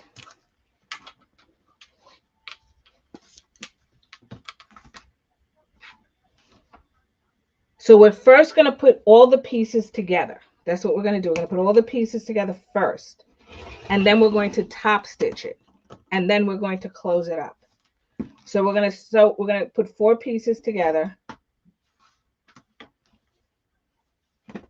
Right? In a straight line, and we'll do them tell you the order. And then once we get them all together, we will then top stitch it, but we're going to do it while it's flat. And that's because I want the top stitching to look like it's a continuous top stitching.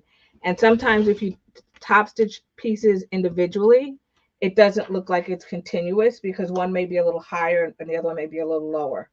So just so it looks a little bit more finished, I'm top stitching it. So the only place that it may not, you may see like, oh, well, wait a minute, it's not aligned, is in one of the corners of the bag. But, you know, otherwise it should all be in a line. So the first thing we're going to do is we're going to take everything except for one of our sides and everything except one of the sides and either the front or the back. It doesn't really matter. We just need one. We're going to match them right sides together. So this is why it was important that we base stitched all of this. Oops. We base stitched all of this. We want to line up the bottoms. So we want to make sure those are aligned because we don't want any jogging over there. So we want to align those. And we're going to put a clip right where that is, where the alignment is. Then we're going to match the bottoms. And we're going to put a clip. And then we should align the tops and put a clip. Right, so I'm going to align the top over here. And I'm going to put a clip. All right. You may notice that there's a little bit of like a bowing. But if you just pull it, you can straighten it out like that. And it's all straight and everything's aligned. So that's why I do the top, the bottom. What you'll see me sometimes do is I'll say, do the middle first and then work your way out. So do the middle, then the ends, then over here. So now we've aligned all of those, right? And we open this up. We can see that they're aligned. We're going to stitch down this side here using 1/4 inch seam allowance. So I'm just going to turn my stitch length down to 3.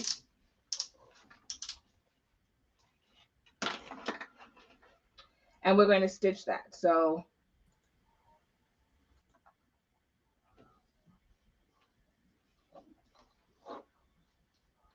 it doesn't matter if you start at the top or the bottom. It doesn't matter.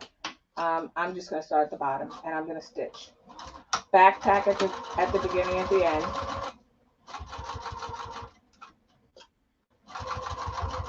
I'm holding firmly where they're supposed to meet because I want to make sure that that does not shift in any way, because when I top stitch going across, I want to make sure that I am in fact top stitching. Sorry, I have a little bit of shifting here.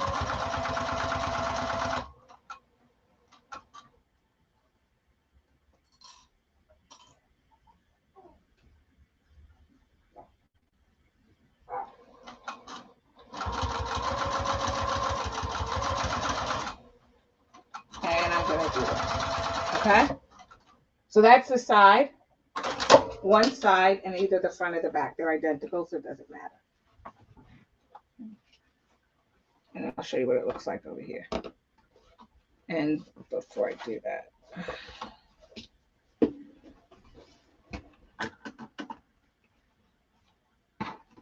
okay, so let me show you what that looks like.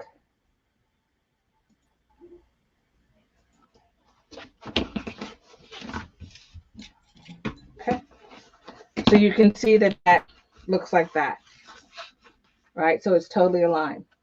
So now what we're going to do is we're going to go to the other side over here, and I have to attach another side piece. So we're going to do the same thing. We're going to attach, make sure it's aligned, because that's what we're going to top stitch, and put a clip there first. Then I align the top, and I put a clip there, and then I align the bottom. And then if you want, you could put a clip in the middle somewhere. All right. So then when we're done, we will have both of these sides attached. So I won't take you to the sewing machine. You'll just hear me, but I'm just going to sew this at 1/4 inch seam allowance. But this is the same thing that I did before. It's just 1/4 inch seam allowance to attach the other side.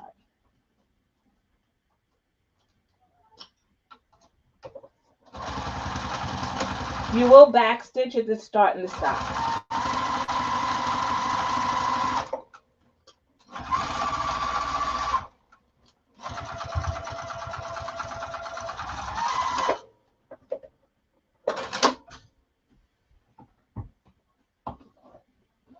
Okay. So now we have this side attached. Okay, and you can see how it matches up there, right? So the last piece that we have to sew on for right now, before we start the top stitching, is the other side of the bag. So this side. You're only going to attach it to one side. So I'm going to attach it to this side. You can attach it to this side, but only attach it to one side, because then we're going to do the top stitching along the bottom. So I'm going to clip this in place right here, align the bottoms, and then align the top. So the same exercise, and then align the top, and then you're going to clip it, you know, somewhere in the middle here. Once again, 1/4 inch seam allowance. So I'm just going to go do that, and then I'm going to come back.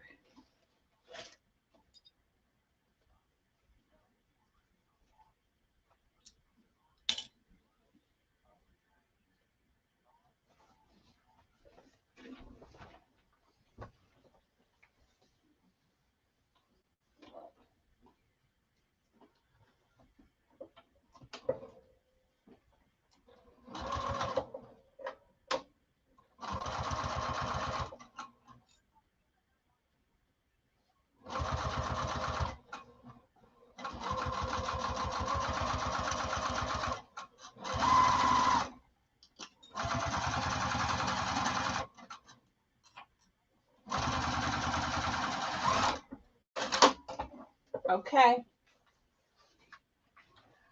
So now I have 4 pieces, and you should have 4 pieces all attached, but it should be flat. Oops. 1 second.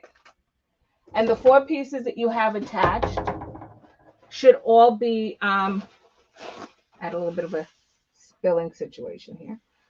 They should be it should be a front, a back, a side, and a front or a back. So I'll show you what I mean.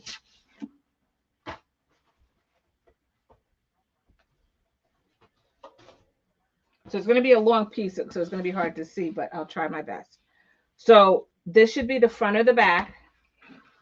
You'll then have a side piece, the front of the back, and another side piece. So it's totally flat. That's what we have here. So what we're going to do is we're going to stitch 2 rows of stitches. You can stitch 1 row of stitches, but you know, it's up to you. You should have the corners here like pretty much aligned. So what I'm going to do is I'm going to start by doing a 1/4 inch seam allowance going all the way down, and I'm going from either the side or the bottom, but I'll go across all 4 pieces. And this is what I was talking about where it looks more finished if you do it this way. Once I do that, I'll come back and I'll do another row of stitches at 1/8 of an inch. So if you want, you can do 1 row of stitches. You don't have to do 2. I am going to do 2. So it's up to you however you want your bag to look.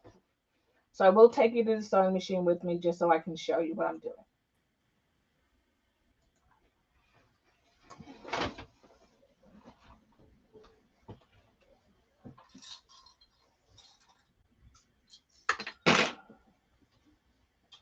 Okay. So the first row of stitches, I'm going to stitch at 1/4 of an inch. Because I don't want to put the whole bag in the throat, it's over on this side. It's going to be this edge right here. So this edge right here is going to be my 1/4 of an inch. When I get to this, I'm going to just keep sewing across. Change your stitch length to between a 4 and a 4.5. And then just sew straight across. Stop as you need to adjust. What I will say to you is when you're top stitching, it's usually better if you go slow and you don't stop. So you just readjust, right? So I'm just going very slowly across at a 1/4 of an inch seam allowance.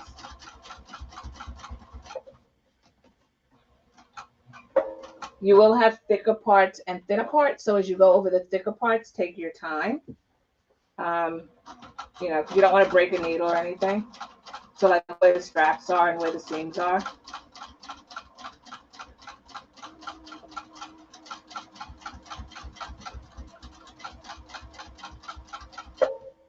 And I'm just,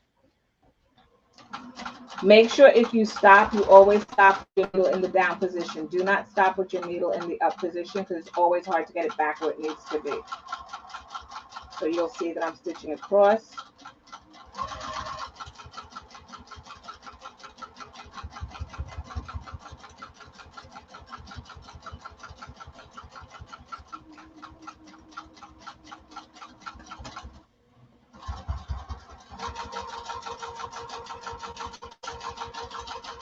And I went to the end.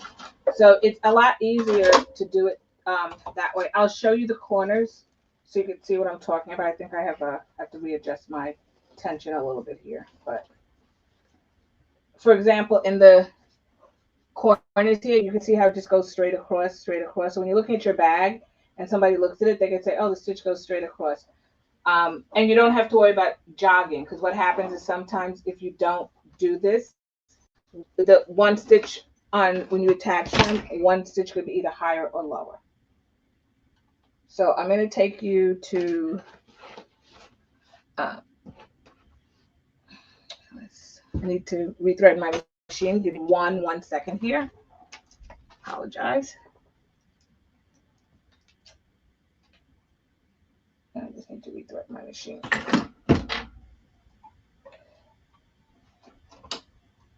It's like the home stretch.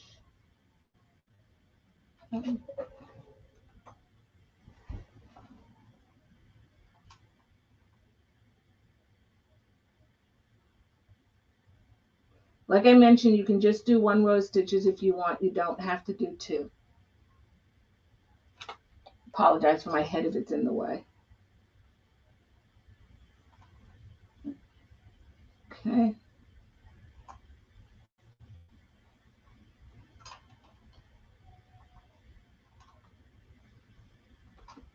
So the next thing we're going to do is we're going to do that other row of stitching at 1/8 of an inch.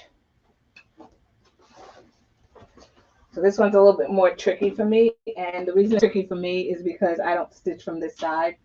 I normally stitch from the throat, but we'll get it done. So what's nice about this is you can use this stitch as a guide along with the inside of your presser foot as to where you need to be. So inside here is 1/8. I'm still leaving it between a 4 and a 5 to do this, and I'm just going to stitch straight across again.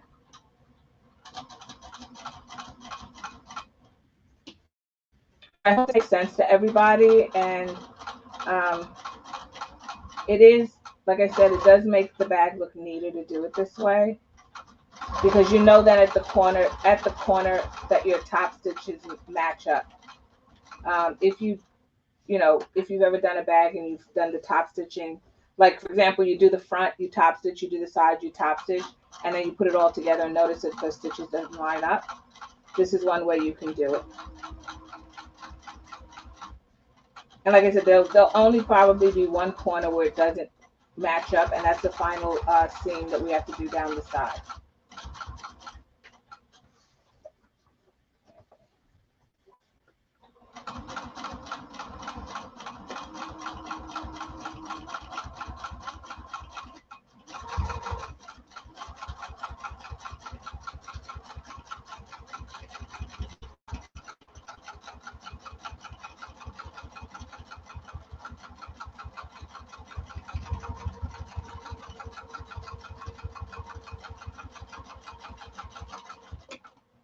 Okay.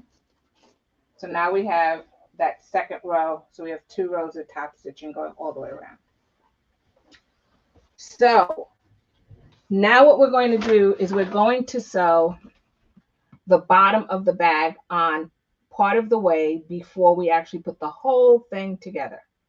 So let's take a look at attaching the bottom.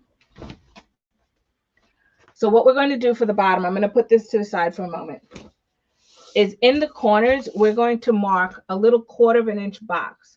And the 1/4 inch box that we're marking in all the corners is so that we know where to start and where to stop. So our seam allowance is a 1/4 inch. So when I get to that 1/4 inch mark, so that corner right there, I'm going to stop. Then I'm going to sew across. When I get to the other corner, I'm going to stop. And I'm going to back tack in each of the corners. What'll happen is by stopping in that same spot, we're connecting the corners without actually having to, without actually sewing across the whole thing. And it makes for a neater corner. So I'm just going to do a 1/4 inch. And you would do it whatever your seam allowance is. If it's a 1/2 inch, then do a 1/2 inch. But I'm going to do it in all the corners of my bottom.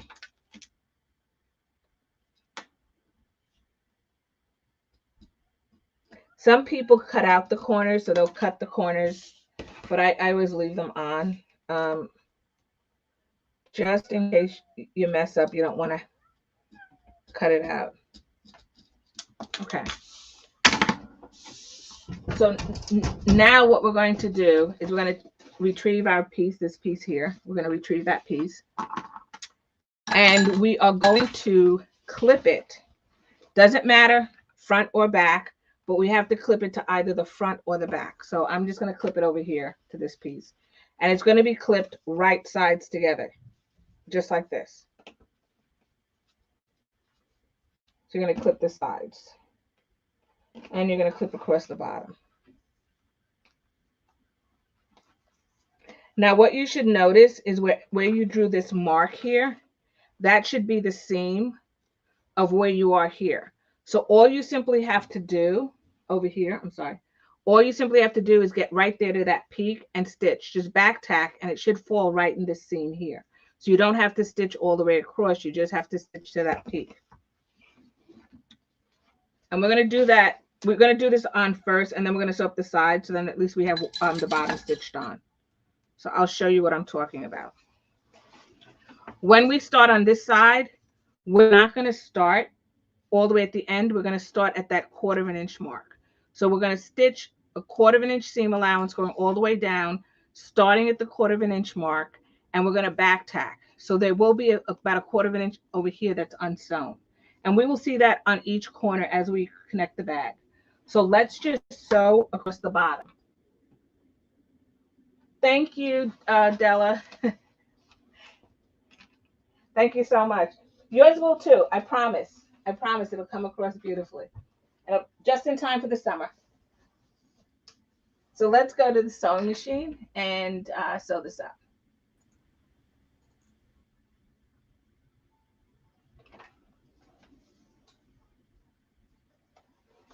So I'm going to start. I should have started at the other side, but that's okay. We'll start at this side. All right, so we're going to start on this side. And remember that I said we're going to start not all the way at the end. We're going to start at that corner. So I'm just going to put this on and put my needle in the down position, just to make sure I'm where I need to be. And then I'm going to straighten out my bag. Once again, I have a camera over here, so that's why it seems like I'm struggling, but you shouldn't have this problem. So right here is the point. It's a 1/4 inch away, and I'm going to stitch across at a 1/4 inch seam allowance. I'm turning my stitch length down to 3, and I'm just going to stitch across, and I'm going to back tack, and I'm going to stitch. So you see now why we also base everything, so that I don't have to. I'm not fiddling with foam and waterproof canvas or fabric. All I have to do is sew. If we didn't base it, we'd be trying to make sure we grab all the pieces. But this way, we know that we're getting all of the pieces.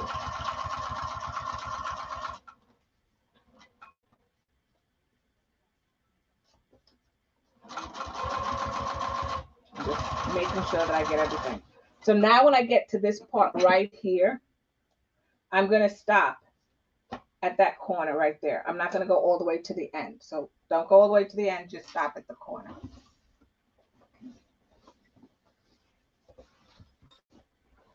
Okay.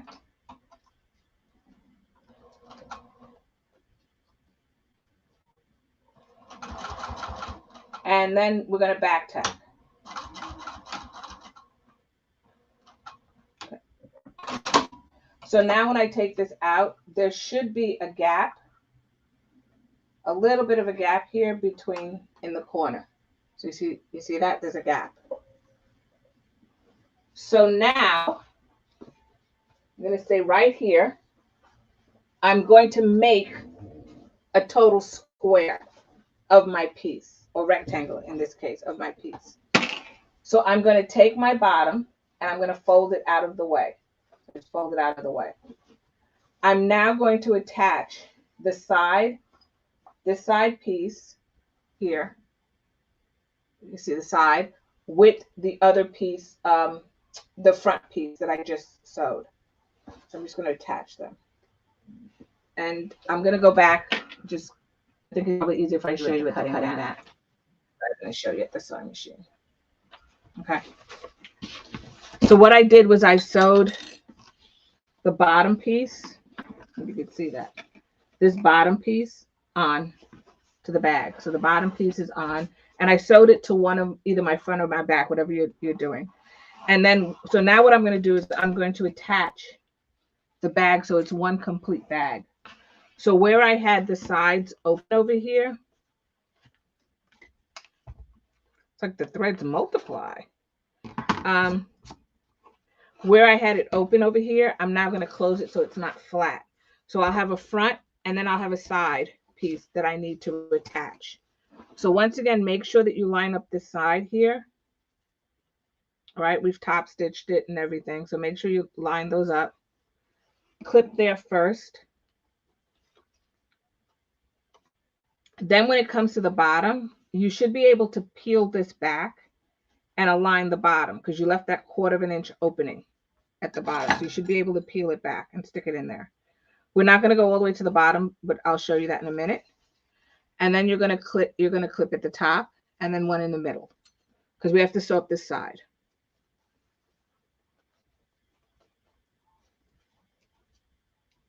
Now I'm going to sew it from the side where I can see my markings on my bottom. So I'll show you.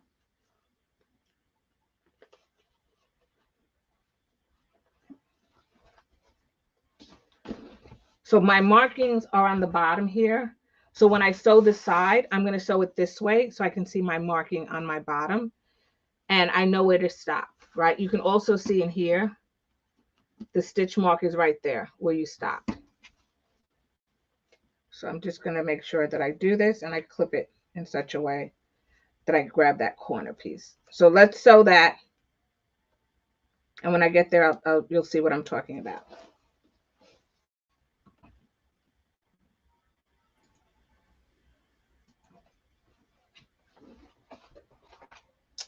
Okay. So I'm going to start sewing at the top, like I said, because I want to see my marking at the bottom. Once again, I'm using a 1/4 inch seam allowance. I am going to back tack at the top. Make sure that your 1/4 inch at the top is unfolded. It shouldn't be folded. You don't want to have to pick that out later.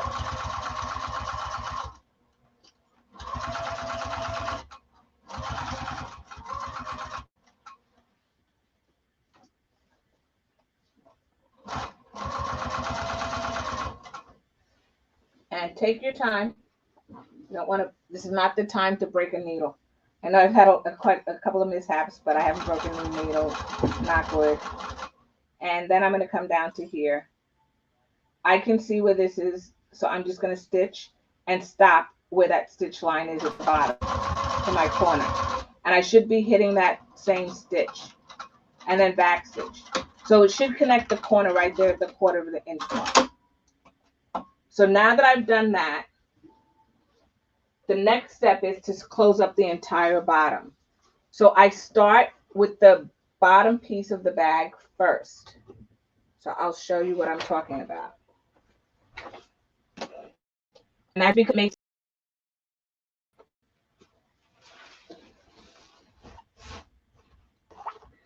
so I start with this piece first. So I've sewn this piece already, right? But now I want to sew this piece. So I'll sew those pieces and then I'll sew the sides. So if you grab the bottom, once again, there should be over here, there should be a gap. So you should be able to do this. You have your marks that you sewed. And I didn't sew it, so I don't know why it's not opening up. Okay. So you're going to sew this like this. We're going to add clips.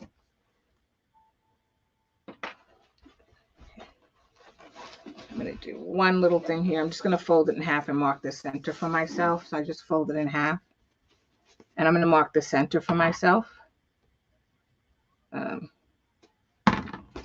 I want to make sure that I'm not doing something wrong. I'm going to fold it in half this way as well.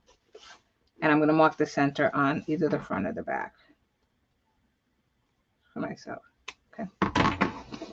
And then that way I know that I'm getting it right. So now I can hold these centers together.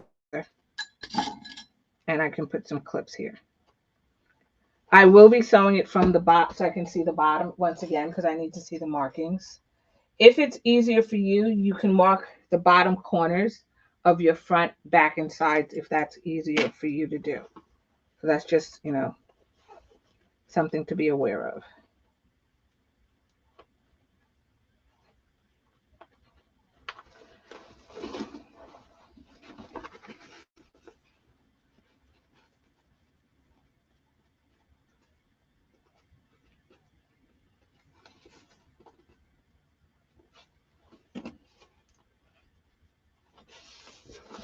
And I'm just clipping them. Okay, so do it in such a way that it makes it easier for you. But once again, when you get to that corner peak, just stop. And then what I'm going to do is while I'm here, I'm just going to clip the bottom as well. So I'm just pulling it out, separating it, and then I'm going to clip along the bottoms.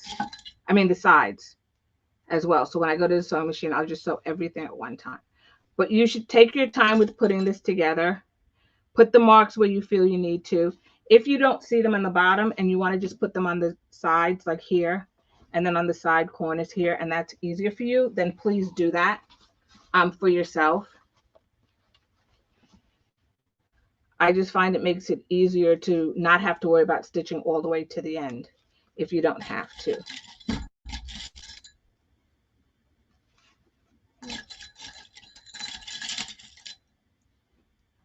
This is the last step, I promise. So let's go to the sewing machine and put this last couple of pieces together.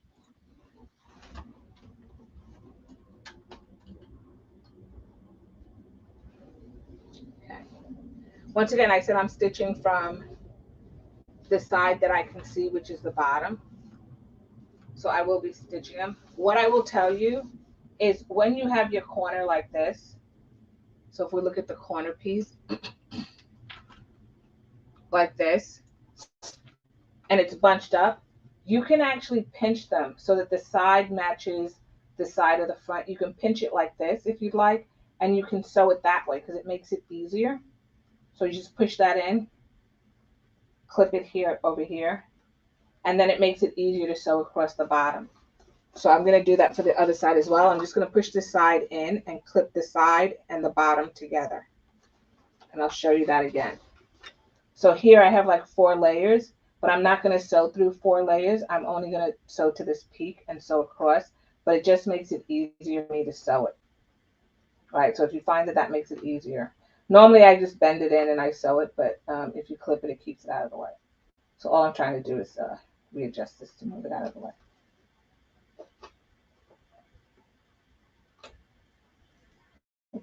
So let's get this sewn.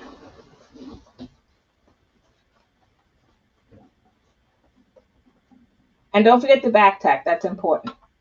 So it's a stitch length of 3, and it's a 1/4 inch seam allowance. So I'm going to sew this right across. Take your time, there is some bulk here. So take your time. I am sewing the long edge first, and then I'll sew the sides.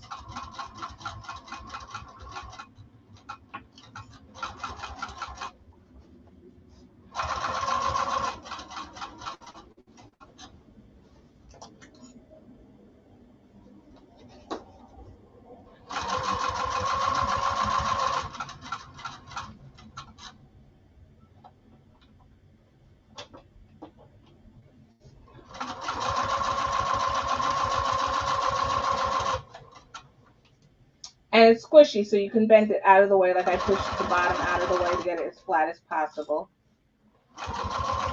And when I get to this peak here, I'm going to hit it, I'm going to go backwards. And that's the one side. So now the next step is to sew the sides themselves. So it's these sides here. So what you're going to do is the way you bend them in, you bend them in the opposite direction. So I'm going to bend them, let me show you, this way. It's kind of hard to see in here. This way. So I'm going to bend them so it folds this way.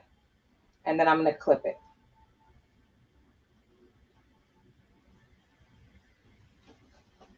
And then the same thing here. I'm going to take out this clip that's here. And I'm going to fold it. I know it's kind of dark, but I'm going to fold it this way. Just like that. Okay? Because what I want to do is get the sides as flat as possible. That's really what I'm doing. So I'll show you this again in the camera. So when you look at it, you should have this, fold it like that, and then on the opposite side, you should have it folded the same. Okay? So it's the same thing. I folded it this way. So now my bottom, my side is flat. So all I have to do is sew across from where the little box is to where the little box is. So it's very squishy. And then don't forget to back tack. All right?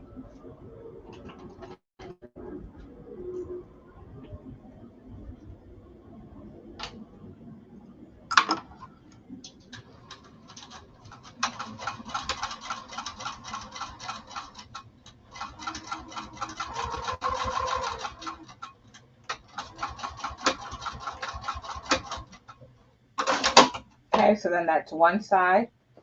And you can see, I'll show you. Move the thread out of the way. That's basting stitch.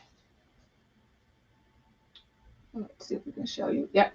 So it should do like this when you're done. It makes that corner. So I don't cut this out. I know sometimes people cut this out, but I don't cut it out because I don't want any threads exposed if I don't get there. So it's just that corner. And the same thing on this side. It should make that little corner. So I'm going to do the same with the other side. So I have to fold it, I have to fold the sides and the bottom together so that they match, so I can get that side to lay flat. So I hope this makes sense, what I'm telling you. It's in here, the side piece, and this is the bottom. I'm sorry, this is the side. I'm sorry. This is the bottom of the bag, and this piece here is the side. So what I do is I fold them together to match. And then I'm just going to sew across, and I'm going to catch this stitch right here, and this stitch here where the corners are. So I'm just going to sew across. And that's it. Make it work. Okay. And honestly, this is the last part for the exterior.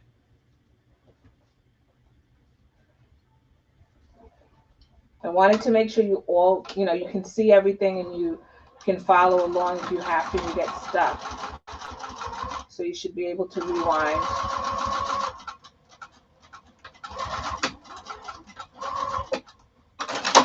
Okay. And then I am done. So that's done. Let's go back to our cutting table and let's turn this right side out. I don't know about you guys, but I'm going to go have a cup of tea. Have a cup of tea and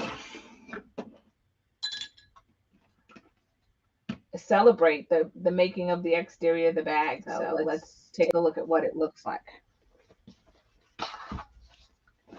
So I do have a clip in here somewhere here. Okay. So these pieces should be sewn. So you shouldn't be able, if you stick your hand inside, you shouldn't be able to stick your finger through and make a hole. So I'm going to go into one of the corners and I'm just going to push it down and I'm going to pull it right side out, just like this. I'm doing the same thing with another corner and I'm going to pull it right side out, just like this. Thank you, Della. I'm glad it makes sense. And then I'm just going to poke those corners out. I'm going to poke them out a little bit. And don't poke so hard that you poke your finger through them, but, poke them out. Somebody asked, and I don't remember honestly who it was, and I apologize because I'd love to give you credit. If you could put purse feet, and absolutely, on a bag this size, I would recommend that you put 6 purse feet on it. So 2 rows of 3 on a bag this size because it is pretty big. So purse feet, for those who don't know, you put them on so that the bag doesn't rest directly on the surface that you rested it on. I would say, however, if you're going to use it as a beach bag, be aware that, a beach bag, there's salt. And so depending on the hardware. Thank you, Della. Be very careful. So I'm just rolling this and I'm rolling this.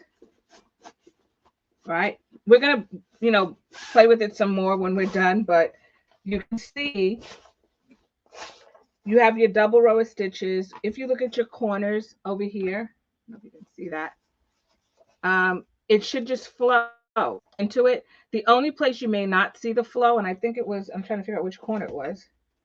Yeah, it's this corner. Over here it may not be as flowy, but it should flow. I'm actually going to go back tomorrow and clean this up because I see that I went off, but I'm going to clean it up. But you can see that it really flows. And so when somebody's looking at the bag and it's, it's flat, or you look at it, it looks very professional. So like I said, you can do your bag where you top stitch this, top stitch the side, then put everything together. But that does look, I think that looks more professional. So we finished the exterior. I know it was a long journey. There's a lot of pieces, all right? There's a lot of moving pieces.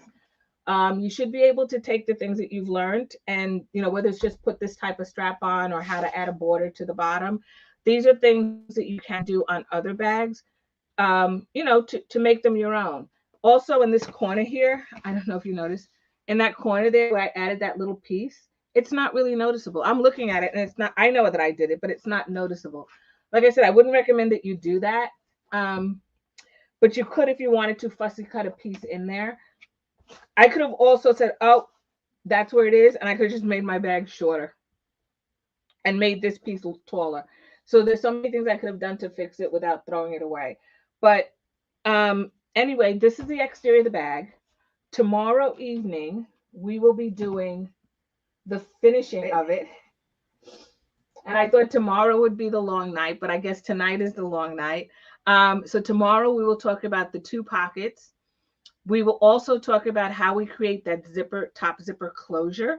And hopefully it'll make sense, and we'll put on the letters, and then we'll put the whole bag together. So we're going to turn the bag through one of our pockets, which is known as birthing the bag.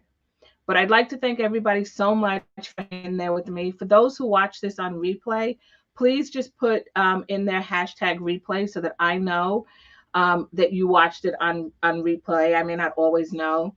If this is the first time you're here at my channel, my name is Catherine from Sew Your Bag. And the link to the pattern as well as material will be in the show notes. And please subscribe and come back and join me tomorrow evening or for the next sew along in a couple of weeks, and let's sew another bag. Have a great evening. Bye-bye.